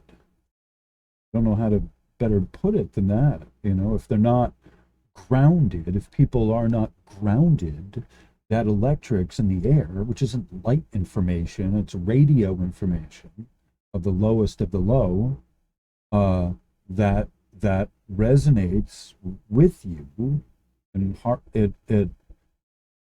you start vibrating in sympathetic resonance with it, and start ringing from that. And it's not because of the Schumann resonances per se, but it's because you aren't grounded. Okay? And it's really important to know, this is, again, more along the lines of the rust principle here. What are you neglecting? Right? Copper oxidizes in its own way. It turns blue. All right? So what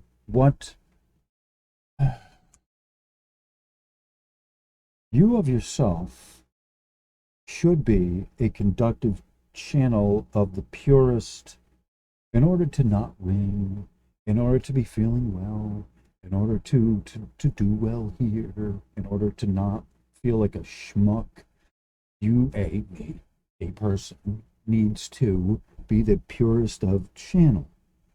All right? Oxygen-free copper. I've used that expression before. Oxygen-free copper. So that it does not oxidate. Right? So that it is as clear of a channel as possible. Part of what we're talking about here is not just rust per se, but oxidation of you as a channel.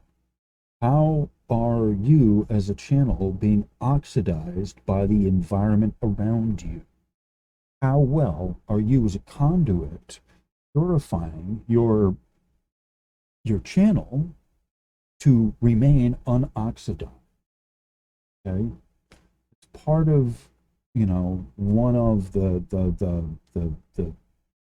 principles that's involved in this is the oxidation, the natural taking back by the environment of what we've tried to tame. Right? So we, in all of our civility and civilization, have tried to, tame all these electrical forces and all this really advanced shit.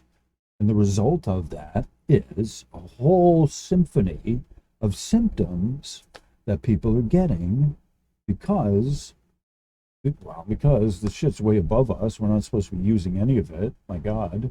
But we don't know how to properly deal with the consequences of all the technology that's around us, in addition to the changing environment, atmospheric electromagnetics. We don't know how to deal with it, how to use it. We don't know how to use it. We don't know how to make it safely. We don't know how to operate it safely. It's brand new. It's new. All this technology is new. It's new. The computers are the one making it. Humans are making it. We're not testing it. It's just spit out by a machine. Like, oh, yeah, it looks great. It's part of the society. Okay. We're not tending it. We're not looking at it. We're not evaluating it. So, talking about rust, this is more of this theological, ideological rust of the technological rust of oxidation, of just allowing it to go through, just untending it, not evaluating it. All right. So we can ignore things in this world that are important in place of perceived ideology or a mental picture. And so what I'm saying there is we can ignore how dangerous the domestic electronics are around us in a perceived ideology that we need these to communicate. And so I'll just simply dismiss it. It's not as important as the environment or the Schumann resonance. So this is part of what the nullification, I think, lack of a better word, nullification, is part of the spiritual rust that seeps in, that people are of their own head, own willingness, their own will, refusing to admit what is truly toxic to them and to us in general. We can lose the ability to forgive or release hold of something which no longer serves our highest good. So I can choose to accumulate resentments and feelings that I have toward people, and stay sad, essentially, and remain in that sad state because it gives me an identity. Maybe it's what I know. Maybe it's what I'm comfortable with. Maybe I don't know how to give it up. Maybe it's part of who I am. Maybe it taps into some mental picture I have of myself. That's probably what it is. Maybe it's me feeling that I'm worth the whatever that I got. And maybe it's not just forgiving this person, but it's forgiving the whoever back 20 years ago, that this taps into. Okay. And so that's part of what is really important in doing this type of a exercise, is the fact that I need to let it go in order to let in the new, the new blessings that are coming. So I need to be willing to let go of the sadness and ask my higher power, my guides, please take this from me. Right? I can't do it for myself. Someone along the lines has tapped into what's made me not well, and that's what happens, is you get a cold-blooded response back. No, I'm not mad, I'm not angry, but you'll get a cold-blooded response, and that's not feeling. There's no feeling to it. That's a cold-blooded response, is there isn't feeling to it. They just say something, and it's like, ooh, ouch, wow.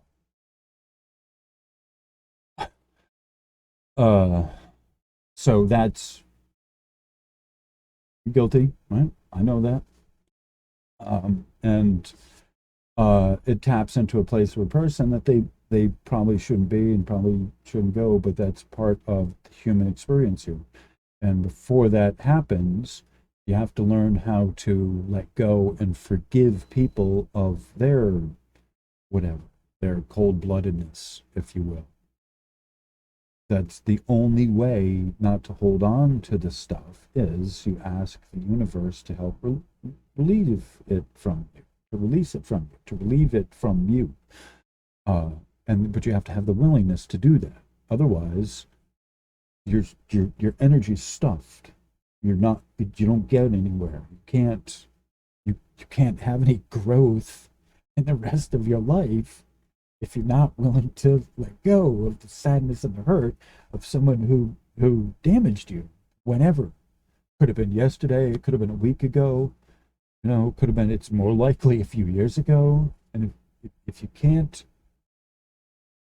call that a lie back then, it just keeps piling up. Just keeps piling up. It doesn't go anywhere, right? Holding on to it. You hold on to it somewhere. And that is the first number one cause of being sick and ill, right? It's not the environment. It's not the Schumann resonances. I assure you of that. They're just doing their thing. It's us. It's our perception of whatever that causes us to hold on to the hurt, the pain. And we lose the ability to forgive, which means to forego the free flow of energy. One, me, starts with me. I need to clear the ballast. Ballast is musty, the dusty, the rusty, the broken, the busted, the things that need fixing, that one had intended to get to. It's still good, except for it needs a few screws. Give it up. Give it up. Give it up. Give it all up. Whatever you haven't used in a while that you've accumulated, get rid of it. Give it to someone who can use it, other than you. Right? If you've been meaning to get to the project for a while, and someone recently has talked to you about like an old radio or something, like, oh, just, and you don't want to. Or maybe it's an old collectible car, maybe it's a boat, I don't know what it is. But that's part of one of the things that we need to do for ourselves and for our neighbors or society at large, is to release hold of the things that we're accumulating in our life, which aren't really doing us good to start with. Especially if it's something that's costing you money for storage. I don't know. You have to think about it yourself, but if you can afford it, good, that's great. But if there's a question of it, geez, should I be? Yeah, the answer is no, you shouldn't be. I'm not the one running your finances. Do whatever you got to. However, if you have that question, can I afford it? Well, you probably can't, and even the people that could afford it probably can't afford it either. I assure you of that. They're probably overextended as well, in my humble view, if what I read is correct. What things we are accumulated, what things are, oh, that's a question. What things are we accumulated for which we are unable to care? Okay, that's right along the lines of what I'm saying is, what do you have that's getting uh, rusty or musty, broken? Just wondering, do you have an accurate inventory of the stuff in your life that is rusty, that you haven't tended to, that's in need of repair, that maybe you should donate somewhere? You have an accurate inventory of all the stuff in your life that's just accumulating space? I don't know. I mean, I can give you a good inventory, but I know sure as heck a lot of the things I have down here I'm accumulating, and they're projects that I've been meaning to get to. I'll just say that. Uh, and I don't have a lot of extra stuff in this little tiny room. Okay. I have bikes that I'd like to fix, but more of them are parts actually. They're, I don't know if I'm going to get to them, but they're nice frames, and some of them are just frames that I could hang up on a wall that I don't even actually care if they get built as bikes. They're just like, oh, you're actually a great frame. A really nice frame. If I don't find forks for you, it's like, oh, I don't care. No, I like the color and whatever.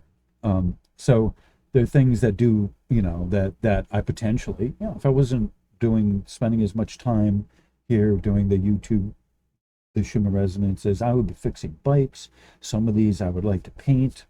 I don't know how much time I've got left in overall, but it's partially, this is one of those things that theoretically would make me happy, in addition to making me money, but in addition to, there's an aesthetic value, but like that's a very narrow, and I have my tools to work on them. I got the stuff for the studio here. I get clothes for about a month, some food for maybe a couple months, and that's all my stuff. Oh, and the tools to do the landscaping, a few books, my artwork. There's really not much material stuff that I have going on. So for me, I've been through the worst of the worst, and I have my material stuff narrowed down to what I need to survive, basically. Just, it's that simple, either to work or for a hobby, right? Survive as a person. I got a hobby. I paint bikes. The studios, to do videos, but it's also, I could do other stuff with it. It was fun putting it together. I really have fun putting the studio together. Thank you, guys. So this is how my kind of, the principle I'm using in my life here. And why is I've narrowed down as much stuff as I can to only what I need. And in the case of the bikes, it's like, if need be, like I'll put them all out, I'll scrap them if I need to, or donate them, somewhere, and get ready to roll.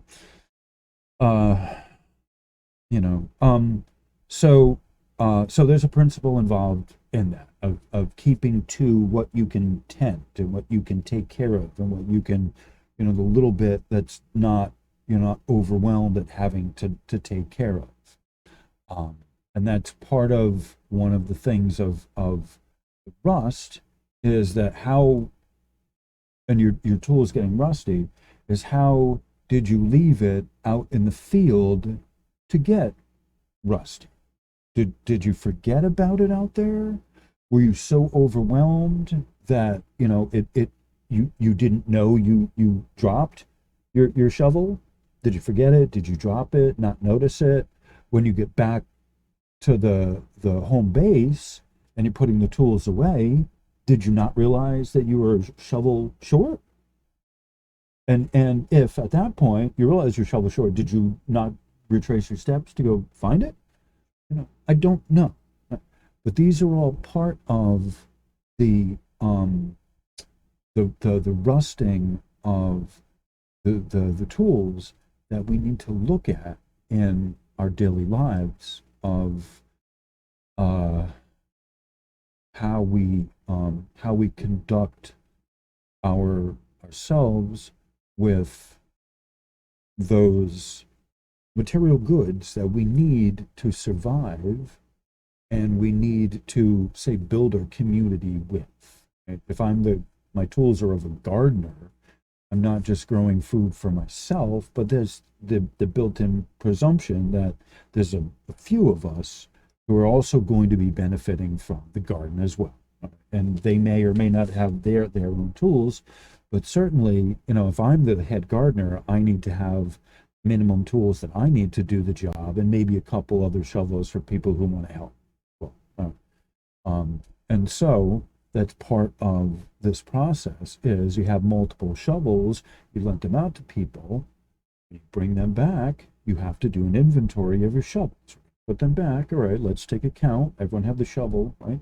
These were all part of how did the shovel get rusty? How did it get broken? Okay, how did my valuable tool get manhandled or damaged or any of that the above? Where did that inventory fail? At what point in that? When we were out in the field, right? Everyone grab your tools. Everyone got your weapons with you. All right, we're gonna go. Here's the pathway here. Let's walk. Then when you get back to the tool shed where everything gets stored, did you not take an inventory? I don't know. So this is part of the process, the advanced process, advanced workers process of caring for your tools. And your tool could also be your sorry about that. Your tool can of course also be your physical instrument. And that's one of the things that we're talking about as well. That your physical body. And then there is also your relationships that you have with people that also are a form of a tool that can get rusty as well.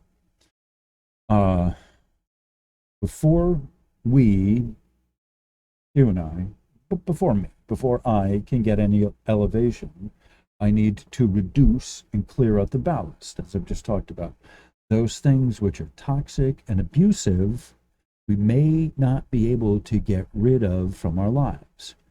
We may be called to transmute these energies into productive channels. Okay? So I do a certain something with, how do I explain this? I transmute energy in a certain way when it's around me. If I haven't been exposed to it, I'm not responsible for doing anything. Okay. However, if it comes within my sensory range, I see, I hear certain energy, and especially if I'm face to face with it, I either can be a victim from it, negative oppressive energy. I can either be a victim of it, or I can choose to transmute the energy, which means to channel it to a proper place and not accept it as mine. Okay? So that's what, and transmute is also not just channeling it, but also inverting it through love, through charity, through compassion, and changing the substance, neutralizing the toxic whatever of the environment that you're in. So there's different ways to do that. And I have my own way of transmuting the energies around me into a neutralized form, and then return them back to either up or the planet itself, depending, or maybe both.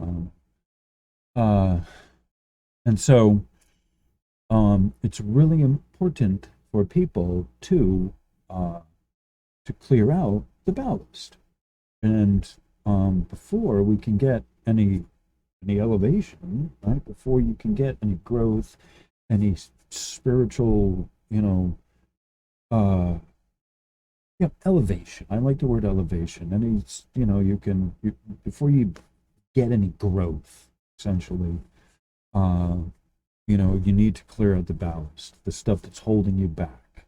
And it's very simple that you can't get any new blessings that come in until you've cleared out the the the the the dreck, the ballast, until you've cleared out that space, to get rid of it, and to make room for the good stuff. Until you clear that out, you can't. You're not a person. You just are not able to. A person is not able to have any ascension, or or rising or elevation or growth until then. Um. So either a person can choose to just release, right? You can, a person, you can simply choose to release hold of those. Right? That's fine. I'm not holding on to it. I'm just not holding on to that. Just release it. Forgive him. It's fine. Or you can do the next level, the next step up, but just releasing is fine. That's fine. That'll do it. That'll do enough. But you can also do the next, higher order stuff by transmuting the negativity around you into neutralized energy that's no longer charged with the vitriol. And that gets channeled, that gets ground, boop, right into the planet. You can give it up to source, right? There's other things you can do. I have my own protocol that I use. Or you can simply give it up to source, give it up to the universe, give it up to your angels, write it out on a piece of paper, throw it in a fire, blessings to it, may good only come back to them. But part of the process is that you're not just releasing that, but you're also changing that energy into, either you're neutralizing the darkness of it, or you're changing it into a light, to it being like contagious to the person, if you will. The next step up is, let that be a awakening and a dawning for that person, that you take that energy and through connection to source, and you just re channel through source and then back to the person. I don't know a better way to put it, but that's the advanced stuff. But the point I'm making is, it's what do you choose to do with that energy once you're presented with, once it's in your field, you need to do something about it. You're not you're not you're not relieved of a responsibility. If you have the power, not everyone can do this, and some people, if you can just not hold on to it, that's the best you can do sometimes. Not everyone is called to transmute energy, but if you are called to transmute, that is your thing, that's my thing, then you have to you have to direct it into productive channels. So it's part of one of the ways of getting out of this. Is the advanced class here, right? Not everyone's up for the advanced class. I'm saying that, but if it's time and you're at that place, the way to do this is through you transmute it, turning it to thought energy, and you picture that energy as a physical manifestation in your mind that you give over to source, or you ask your angels to remove, or you picture it just evaporating, or whatever process you have in your mind. That's what these productive channels are that I'm talking about. There's different ways that you can do it depending on your tradition and depending on what you're inclined to do with your guides. I have some ideas, but there's plenty more that are out there as well. Lots of different ways to transmute energy depending on how creative you want to be.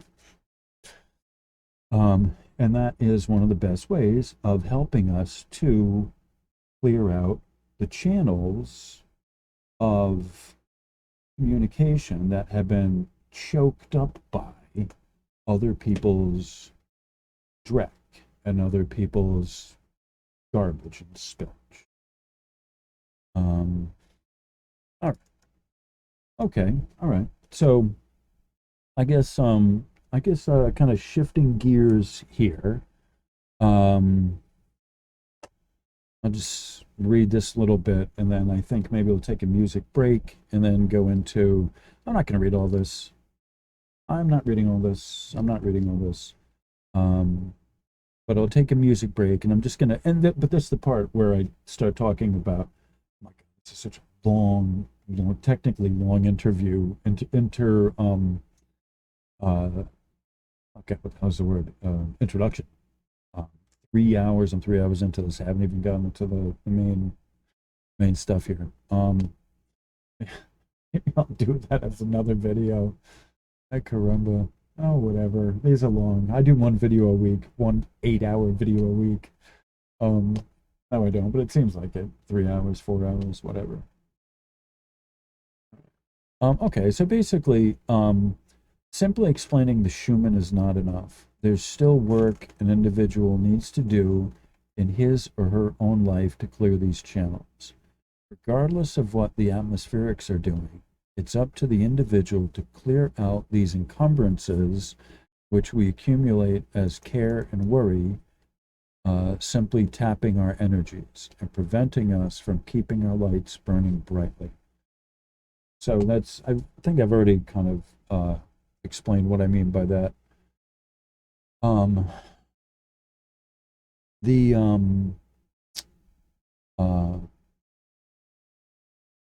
this is and we're talking primarily here about the accumulation of sin, feeling miserable, like these type of things. Okay, so as I said before, it's you can know what the chart means, but you're still held individually to being responsible for your own well-being.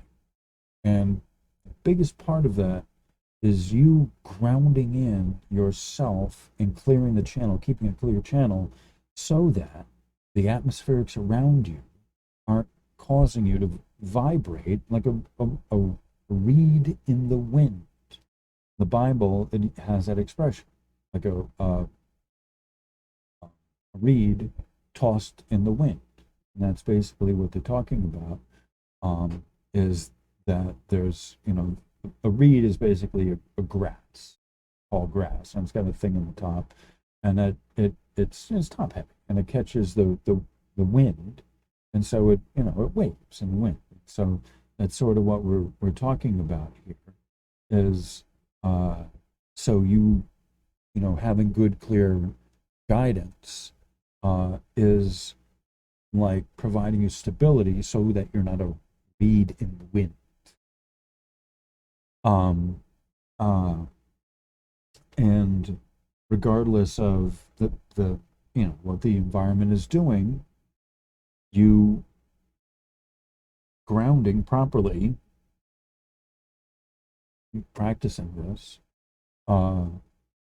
will allow you, again, the expression, the reed in the wind, that's kind of what that's like. So not be affected as things get difficult around you. And it's part of we realize that's part of what the Schumann resonance, the channel is about, is to discuss how people moving into the future here, as things are starting to get bad, that we know how to deal with these, with the atmospheric electromagnetics, you know the best you can. It's not going to be getting to how it was in 1970s. Them days are gone. So to the best of my ability, I'm helping people to learn how to deal with these things. I don't know, it's 4 o'clock in the morning, and I can't really talk anymore. There's people upstairs. I'm not sure if I should just pause this or end it. I'm right here at the beginning part. All right. So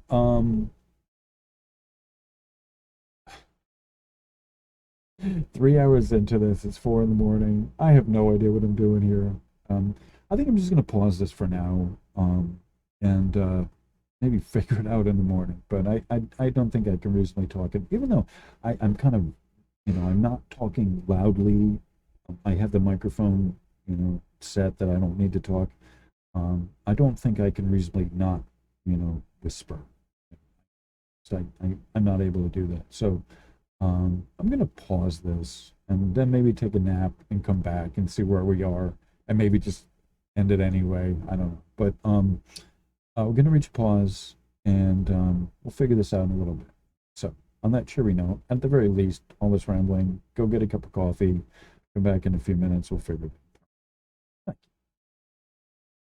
Okay, I'm back. All right. It's closer to 6 a.m. And again, I'm going to try and keep my voice down. There's not much insulation on the walls and the floors here. And I'm in the basement. So it's up to the moving upstairs. All right, so we're now at the starting the actual content, and I think what I want to do is play a few minutes of Aronmix. I've said a lot. I want to give everything a chance to kind of settle in before moving on to the main thing. So I'm going to play like 15 minutes worth of music, not that long. Kind of move us, just give us a chance to shift gears. And let's see what we got. Could be something there. All right, so just so we can have a cup of coffee, I can finish my smoke, and we will meet back here on the other side. Namaste.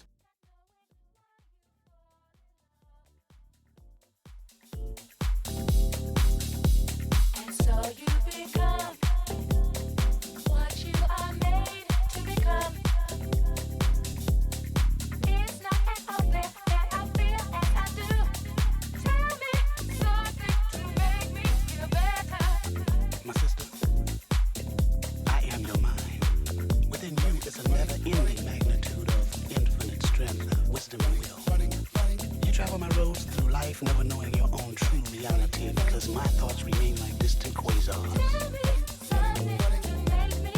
You abuse me, never letting me say and do as I feel.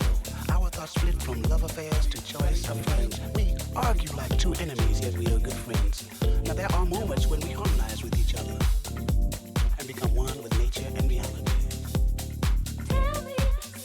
But these times are few, when after you have replenished yourself, the fear of the truth sets in. We split and you start to run again.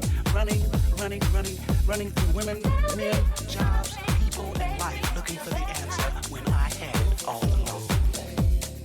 But I smile, because I am your mind. I was your mind yesterday, I am your mind today, and I'll be your mind tomorrow. And as our end draws near, we will become closer. But you and I, we will never be one. For I will part from you, and you will part from me. You finding another mind, and I another soul. And we'll travel on and on. By the way, I need more than sex to nourish my equilibrium. But I do need sex. I also need sun, trees, stars, creativity, and love. But you saturate my soul with too much of one and not enough of the other. Therefore I cry. But why do we cry? Because tears cleanse the windows of our minds. I am your mind.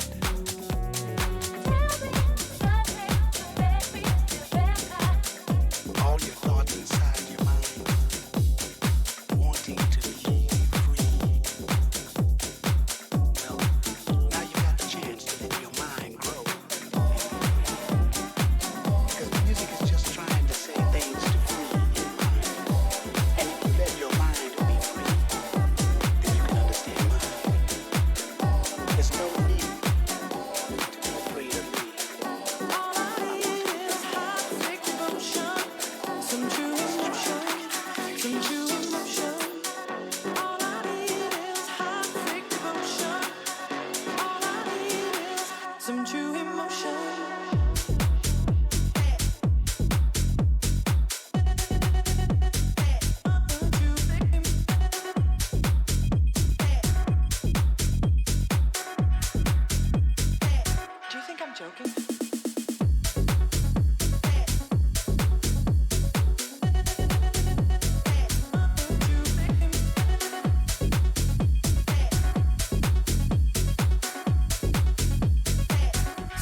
Okay, I'm not sure, but it sounds like we're into another song.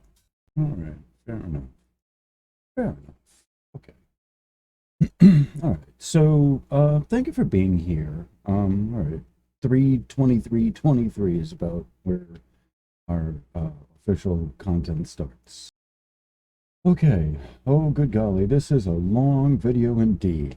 It's getting to the live stream length. And so if you're here, thank you. I appreciate everyone for being here. I played the music to kind of, as a way to move from section to section, but also to give you a chance to kind of process things, go get something to eat.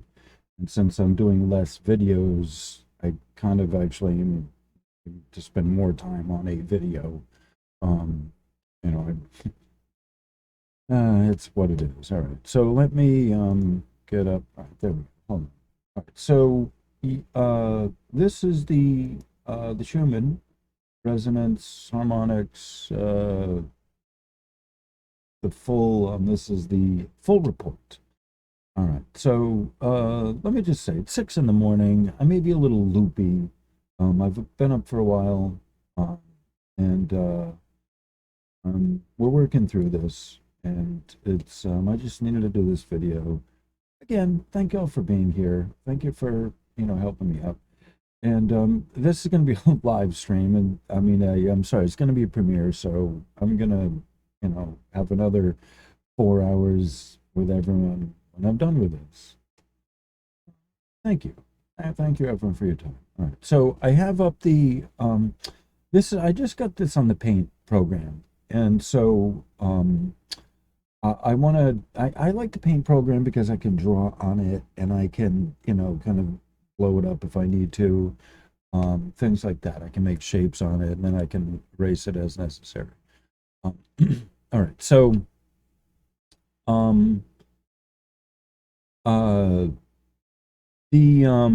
what we're looking at is essentially this is our what I call the synchronous mode. Okay.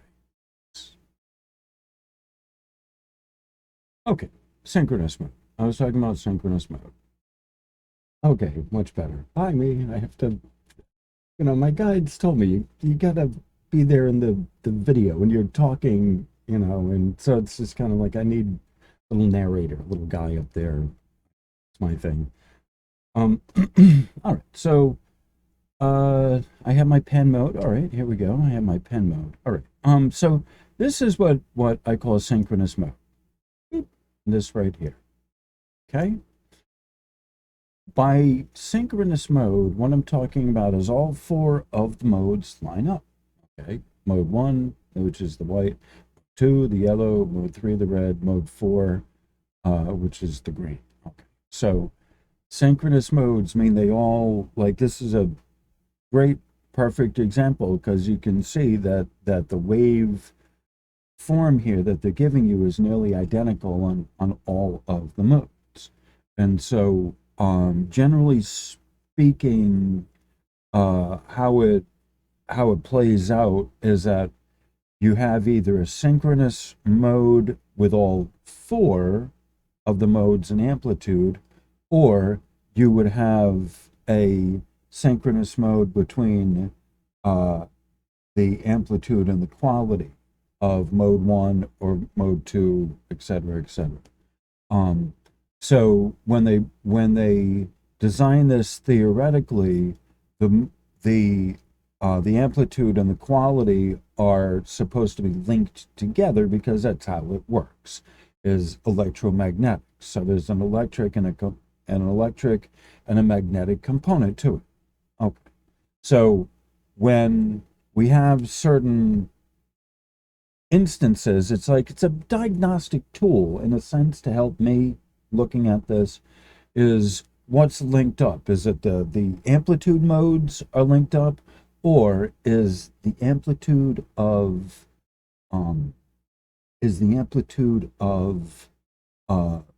mode 1 linked up to the quality of mode 2 of mode 1?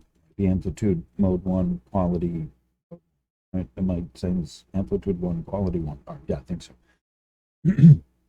So this is helping us to determine, to define where that signal, the source, is coming from, whether it's higher up in the atmosphere, the ionosphere, or if it's lower down, where we would expect the quality and the amplitude to work together.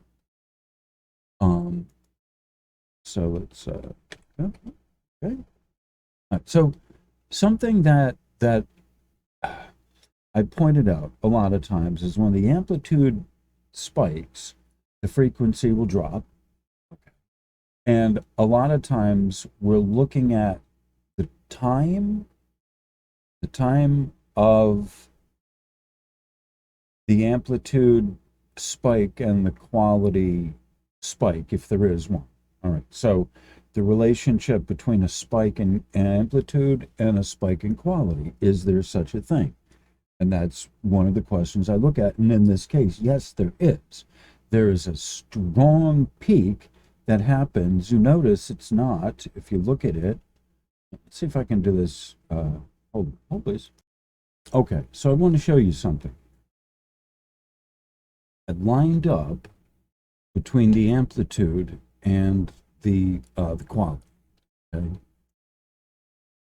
Good job. All right. So I'm giving you vertical line to identify, to match up the time. That's what we're looking at here, is the time. So maybe I should add a little thinner line, but you can see all of these are lined up at the same time. That's at about 1530. I put it at 1530, 1530 hours local time. Okay. The green one here, the smaller green, is Tomsk local time, and the larger yellow numbers here, these are universal times. So when I'm doing this, I always look at the local time first, because it's telling me where in the day the sun is. All right, that's why it's important for you and your if you're matching up a spike to a symptom. You know, you need to look at the UTC to match it up with wherever you are, to, you know, as a comparison of local time for you, you know, locally speaking. However, for me, for determining this, I'm not looking at the subjective effect on this. I'm looking at it, you know, in what's happening. So I need to know the local time of what point in the, you know, the day the sun is at. All right. So 1530 would be 3:30 in the afternoon. Okay. So in the middle of the day, and I've mentioned this before, in the middle of the day, it's not unexpected to have spikes, because that's when the sun is at the strongest. Okay. Yeah, you know, it's just a thing you have to understand. During the middle of the day, that's when the ionosphere is at its most potent, because the link, the electromagnetic link between the Earth and the sun is the strongest. Okay, so the middle of the day, it's not unexpected. It's not, you know, when I'm evaluating this, okay, and I am looking at it from my past experience, and I see what's an anomaly. Okay. Having a spike in the middle of the day is not that big of a thing, because the sun's I use the analogy of the tightening of the drum head. Okay. So the sun's radiance on the ionosphere is the strongest, and it is therefore the tightest that relatively speaking that it's going to be, is in the middle of the day. So contrary to what other people tell you, even a 71, you know, this here is 71, that's not that big. All right. So one of the things that you know, I'm looking at is the time of the day, because the middle of the day is when that ionosphere is the tightest. So it's not unexpected that you would have something in the middle of the day An anomaly would be in the middle of the night when you would normally, after like 11, certainly after 11, but like after 9, 8, 9 is when the sun's setting. So you wouldn't expect to see a big spike after 9, anywhere from 9 to 6, 5 or 6 in the morning, right? You know what I'm saying? Like the nighttime, everything goes slack. So an anomaly to me, seeing a spike, just relative to seeing a spike, even a high peak like 71 higher uh, during the day, is to me less strange than, or less of an anomaly than in the middle of the night. So I've said this before, I want to make that clear. So one of the things we're lining up is the synchronous mode. So they all line up, synchronous mode with the amplitude and what happened with the magnetics. So I have used the phrase requited pair. When we talk about the amplitude and the quality, a requited pair means within their mode, they're working together. They're synchronous as a requited pair. When I use the phrase synchronous mode, I generally mean all of the modes are synchronous within amplitude, or synchronous mode in quality means, such as we have here. It's a great example on both ends, synchronous mode in amplitude and synchronous mode in quality. And so this was a great learning tool today. This is why my guide suggested to me, get out there, talk, discuss this, because there's something interesting to show. And as I said before, when I look at this, there's always something interesting to me. I know what I'm looking at. So other people, I believe the difference is other people are coming into this expecting, they're looking for something they expect to find. And if they don't find a spike, they're disappointed, and then they say, a spike of amplitude, and then they say, well, there's nothing going on, nothing relative for them. But with me, because I study the shimmer resonances as a phenomena, relative to the machinery, there's always something interesting to me, because I'm not looking at this objective, I'm not looking at this subjectively from my end, trying to match up a symptom with a spike.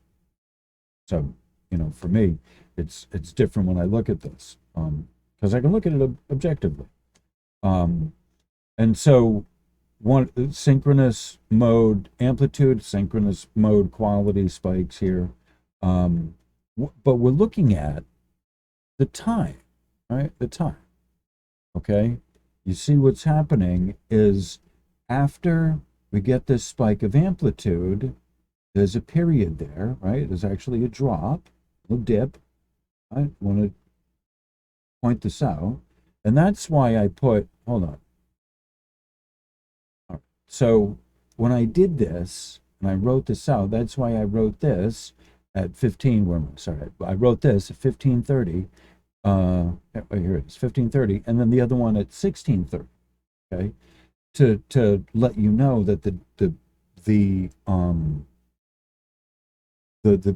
peaks are not at the same time. All right, that's why I did that. And here I put dip. All those are dips, right? See at the 15:30 mark, as you can see there, I put dip, as opposed to the amplitude. So a lot of times what will happen is when you have an amplitude spike, it drops in frequency, and it drops in frequency, and it also drops in the quality. All right, that's really important to know, because there's a different, right? It interrupts the waves that are there, and the shimmer resonance waves are the quality. Got to remember that. There's this confusion of what shimmer resonances are, and the amplitude spikes are the clacking of the bell, as it were, but the ringing, the harmonics of the bell is the shimmer resonances. The lightning is atmospheric electromagnetics. Certainly, that is, in fact, what causes the shimmer resonances.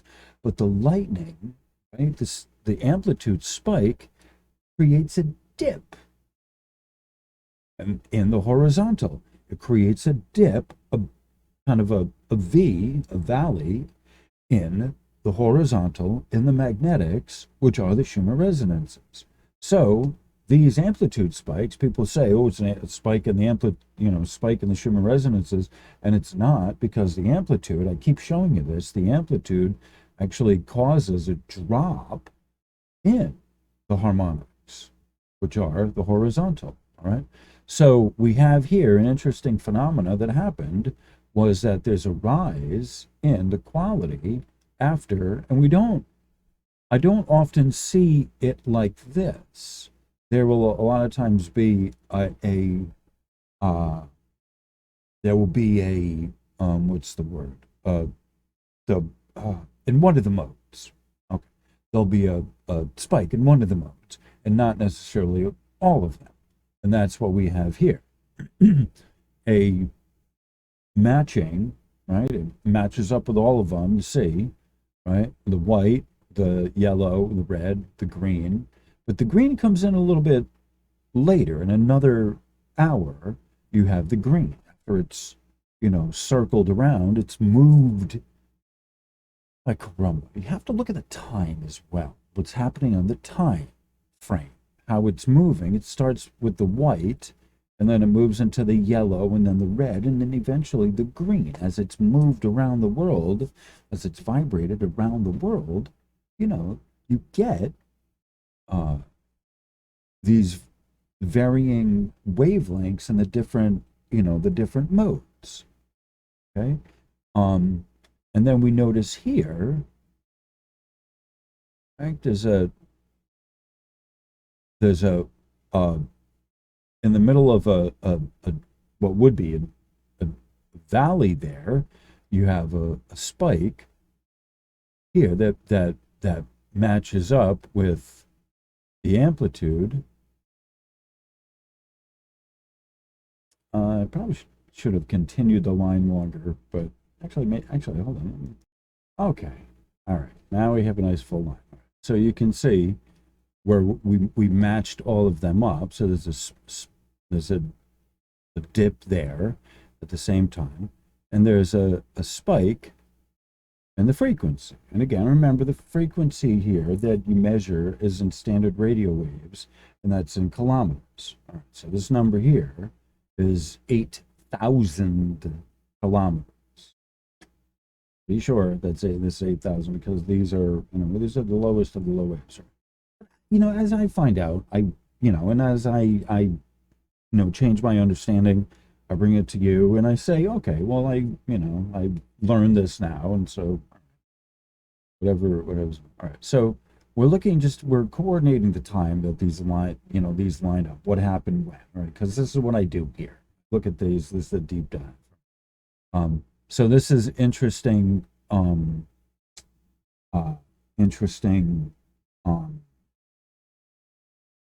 Dependencies. Interesting readings of the dependencies. Frequency matches up with the magnetics, the wave of the magnetics. You have to remember that, because the frequency is measuring the waves of the magnetic, and that's from peak to peak. True frequency is peak to peak, or cycles per second. The amplitude is not a frequency. Amplitude is a velocity, which is kilometers per second, except they're not measuring it like a speed. They're measuring it as an intensity, which is an amplitude. Speed is head on, okay? A car, if you're measuring a car in miles per hour, it's like as if it's coming at you like a baseball, right? A line. All right. Intensity is the height, peak of the signal, the loudness, if you will, the height of it. This is not a frequency. This is an intensity that's measured in decibels. And as I've mentioned before, here it's important to hold on, wrong one. Oh my God, I can't believe that just happened. Oh, please. Oh, technology is a wonderful thing. All right. And I am getting loopy, and it's late in this, and I need to finish up. All right, so what was I? Yes, I know. All right, so I want to point out something. I mentioned this before, that hopefully system processor.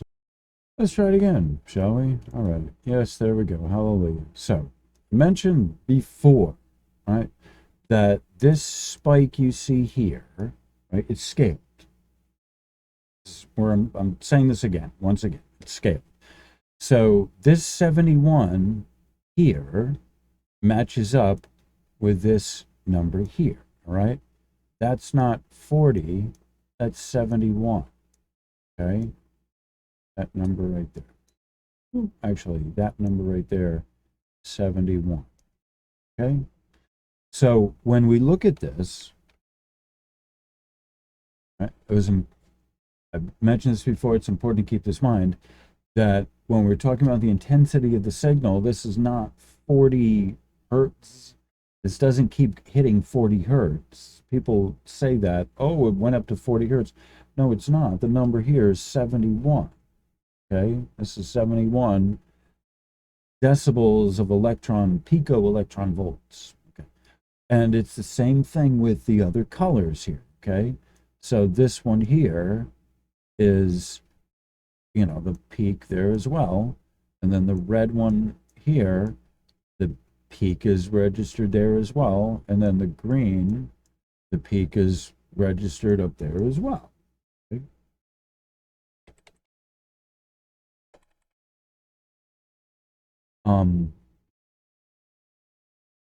So our number values here was 71 at that point, and then 50, looking at that number there, 57, and then we're at 46 there, and then this is 37, right? The rest of the time, it's like flat line. This is what I call a flat line, is that it just is doing nothing, okay?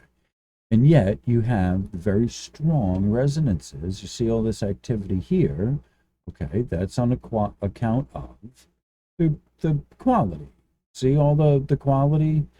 See the strong activity in the quality 2 mode, all the yellow. You'll see a lot of this aqua and teal color. See there's yellow in here, right? All in there. See all the yellow, the pockets of yellow. I don't know if you can see them. I just yellowized it, but that was where, you know, where I'm instructing you to look here and here, and then they're in the middle, okay? And then there's little speckles of red. There's some speckles of red in there. Okay, and that's what we're looking at. Especially here, you see the yellow in the background. All right. So when we're looking at this, we're looking at the color codes, and that's the rust, the orange, you know, the shade of green in there. And that's how we're looking at it. That's how we get those colors in there, is from matching up here the line graphs of what these are doing down here. This is they don't plug the spectrogram directly into the environment, right? It's important for people to understand that. The spectrogram is based on the line dependencies below it. So that's really important to understand how you get the colors on the spectrogram, is it's not plugged directly into the environment. It's plugged into a line, a chain, a signaling, signal chain of amplifiers and filters that plug eventually into the spectrogram, which is an analyzer of the signal. So that's not reading the atmosphere. That is giving you a analysis of a band of signal over time, broken down into frequency, right? Based on certain wave characteristics of the spectrum, right? So because of the full range of the spectrum of signals, you expect to have certain shapes, and those certain shape combinations, slope, technically it's called. So based on the slope of the signal, you have the color, you have it broken into the modes, which are the color combinations. This is extremely difficult for people to understand. If you're not used to any of this, and even people who've been here for a while don't understand what the modes are, and it is just simply easier to believe that this is plugged into the atmosphere, and that's white light. Right? That's why you get that. That's how you get that. That's why people are not very quick in any way, shape, or form to dissuade themselves from understanding this as white light coming from the atmosphere, because quite honestly, to understand this as modes and slope of the wave is so freaking difficult for people. It is. I'm not being sarcastic. I'm being absolutely deadly serious that this is so incredibly difficult to understand. The color here, how they get the color on the spectrogram, is the size and configure of waves, the slope, the size, the shape, the slope of it, broken down and by a geometrical algorithm of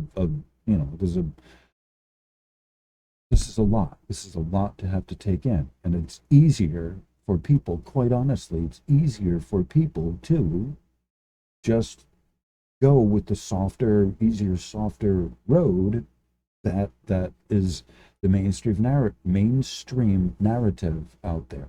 It's not a technical explanation, and is actually a misguiding of what's really happening. And this is why it can be very it's very demoralizing, I think, very kind of depressing to have to face this of what the bigger perception of people is. The fact that the people are just getting the wrong idea of what this is based on technically how it works, and that's part of what the problem for me is I can explain it to you technically how it works, at least, so you'll have that. How you interpret that information is a whole different thing, but at least if I can explain it to you, it's not plugged directly into the atmosphere, that's not reading the atmosphere, that's not reading the light that's coming in, that it's analyzed in a certain way. If I can at least explain that to you, then at least I will have done some good in service of this subject. Okay, I'm back. I had a message I needed to check, and I've lost my train of thought. But I was pretty much moving on to the next part of this. Essentially what I'm going to do, because this is really, really long, and the observation part in itself isn't that long, I think this one I may, chop out and put it, out there first, and then do this whole live stream, after that. So I'm not sure how I'm going to do this, but I'm just thinking out loud. It's like, it's like 6:30 in the morning, and I need to, I started this video yesterday, and it's just, I need to close it out. All right, so I'm just going to read kind of, and as I do these introductions, some of them are, I take what I've written yesterday, a lot of cases, or the day before, previous day, and I do, I just proofread it. I change errors, and I'm pretty much continually updating this, the narrative of how this works and all of this. Even though have posted the same similar thing before, I'm continually updating this. I just, I've said this before, and I just want to say this now. It's it's for people who are new. This is sort of a disclaimer. It's important for me to say this as well, that even though it looks similar, it's being updated and worked on. And a lot of times the spelling needs to get recorrected. All right, so where you are? The spectrogram is showing you an analysis of the incoming signal as provided by the above listed dependencies. So what I gave you, when I do the daily spikes, these are the dependencies that I give you. Those are the three panels underneath the spectrogram. And so then, after that, I give a general overall view of the spectrogram. And I think in this case, I think I'm giving more standard information on how it works rather than specifics of what's happening today. As if you needed to know that. Figures in there somewhere. Amplitude spikes come from lightning discharge primarily, and not of necessity the sun's radiant output. These charges travel in an upright fashion, in theory, yet these high charge motions, and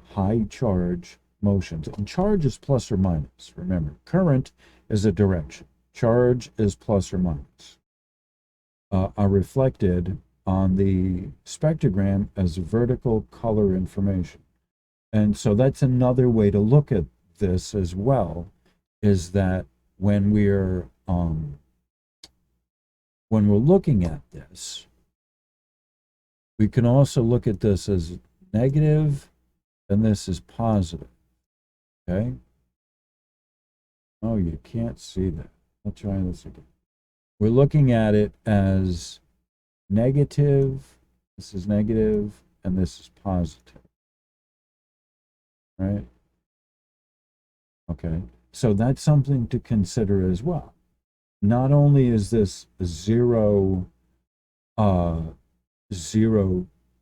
frequency, it's also 0 volts.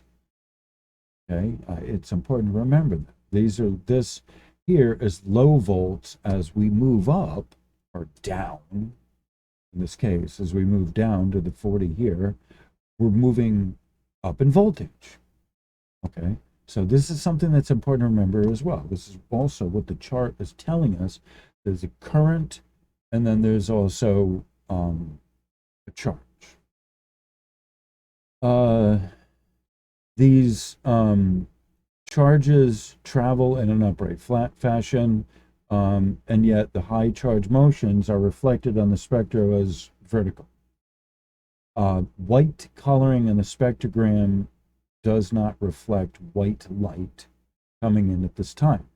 At the risk of bursting any ideological bubbles, the spectrogram is not displaying the content of incoming white light.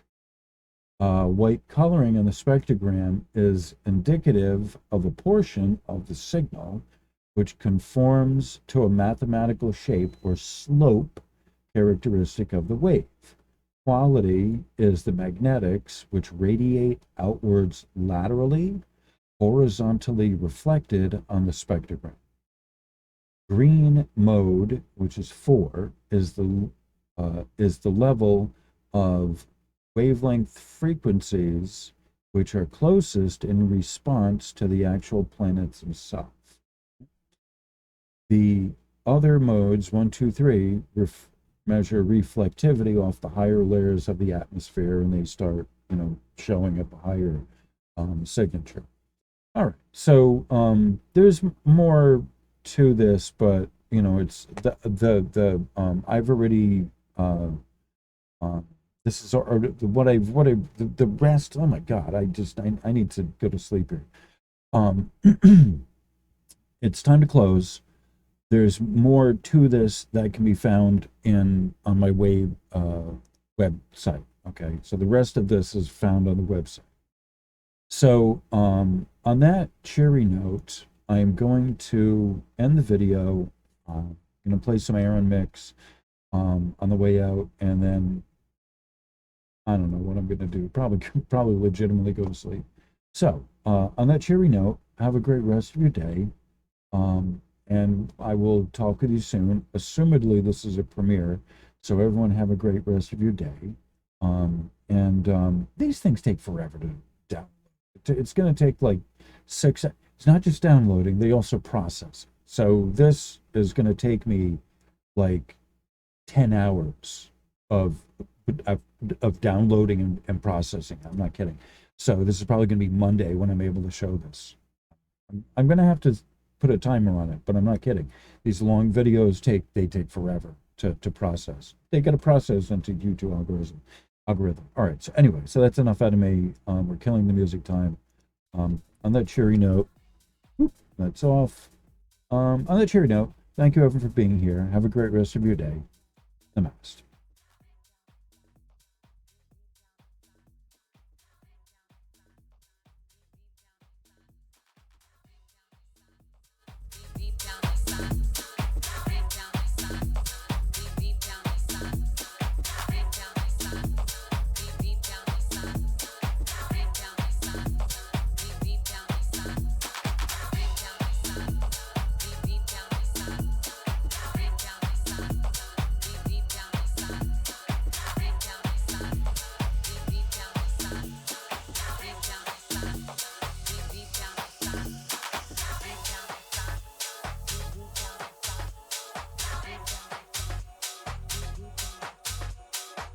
If I dig deep down inside, I'll find diamonds hidden in my soul.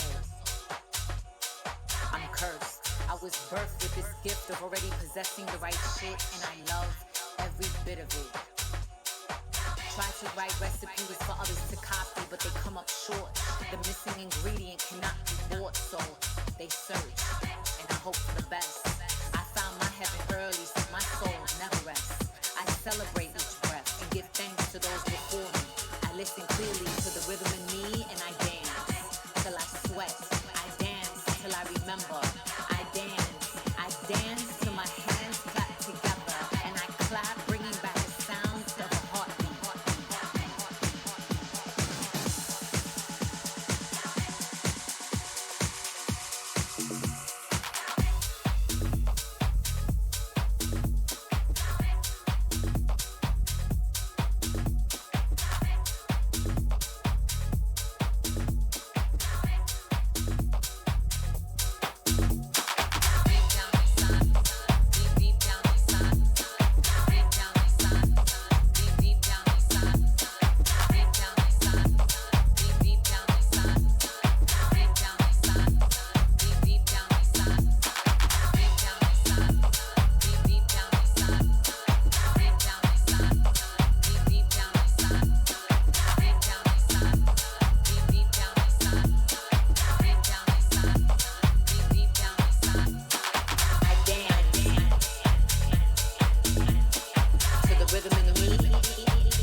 Bringing back the sound of a heartbeat.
Okay, it is officially time to call it a night.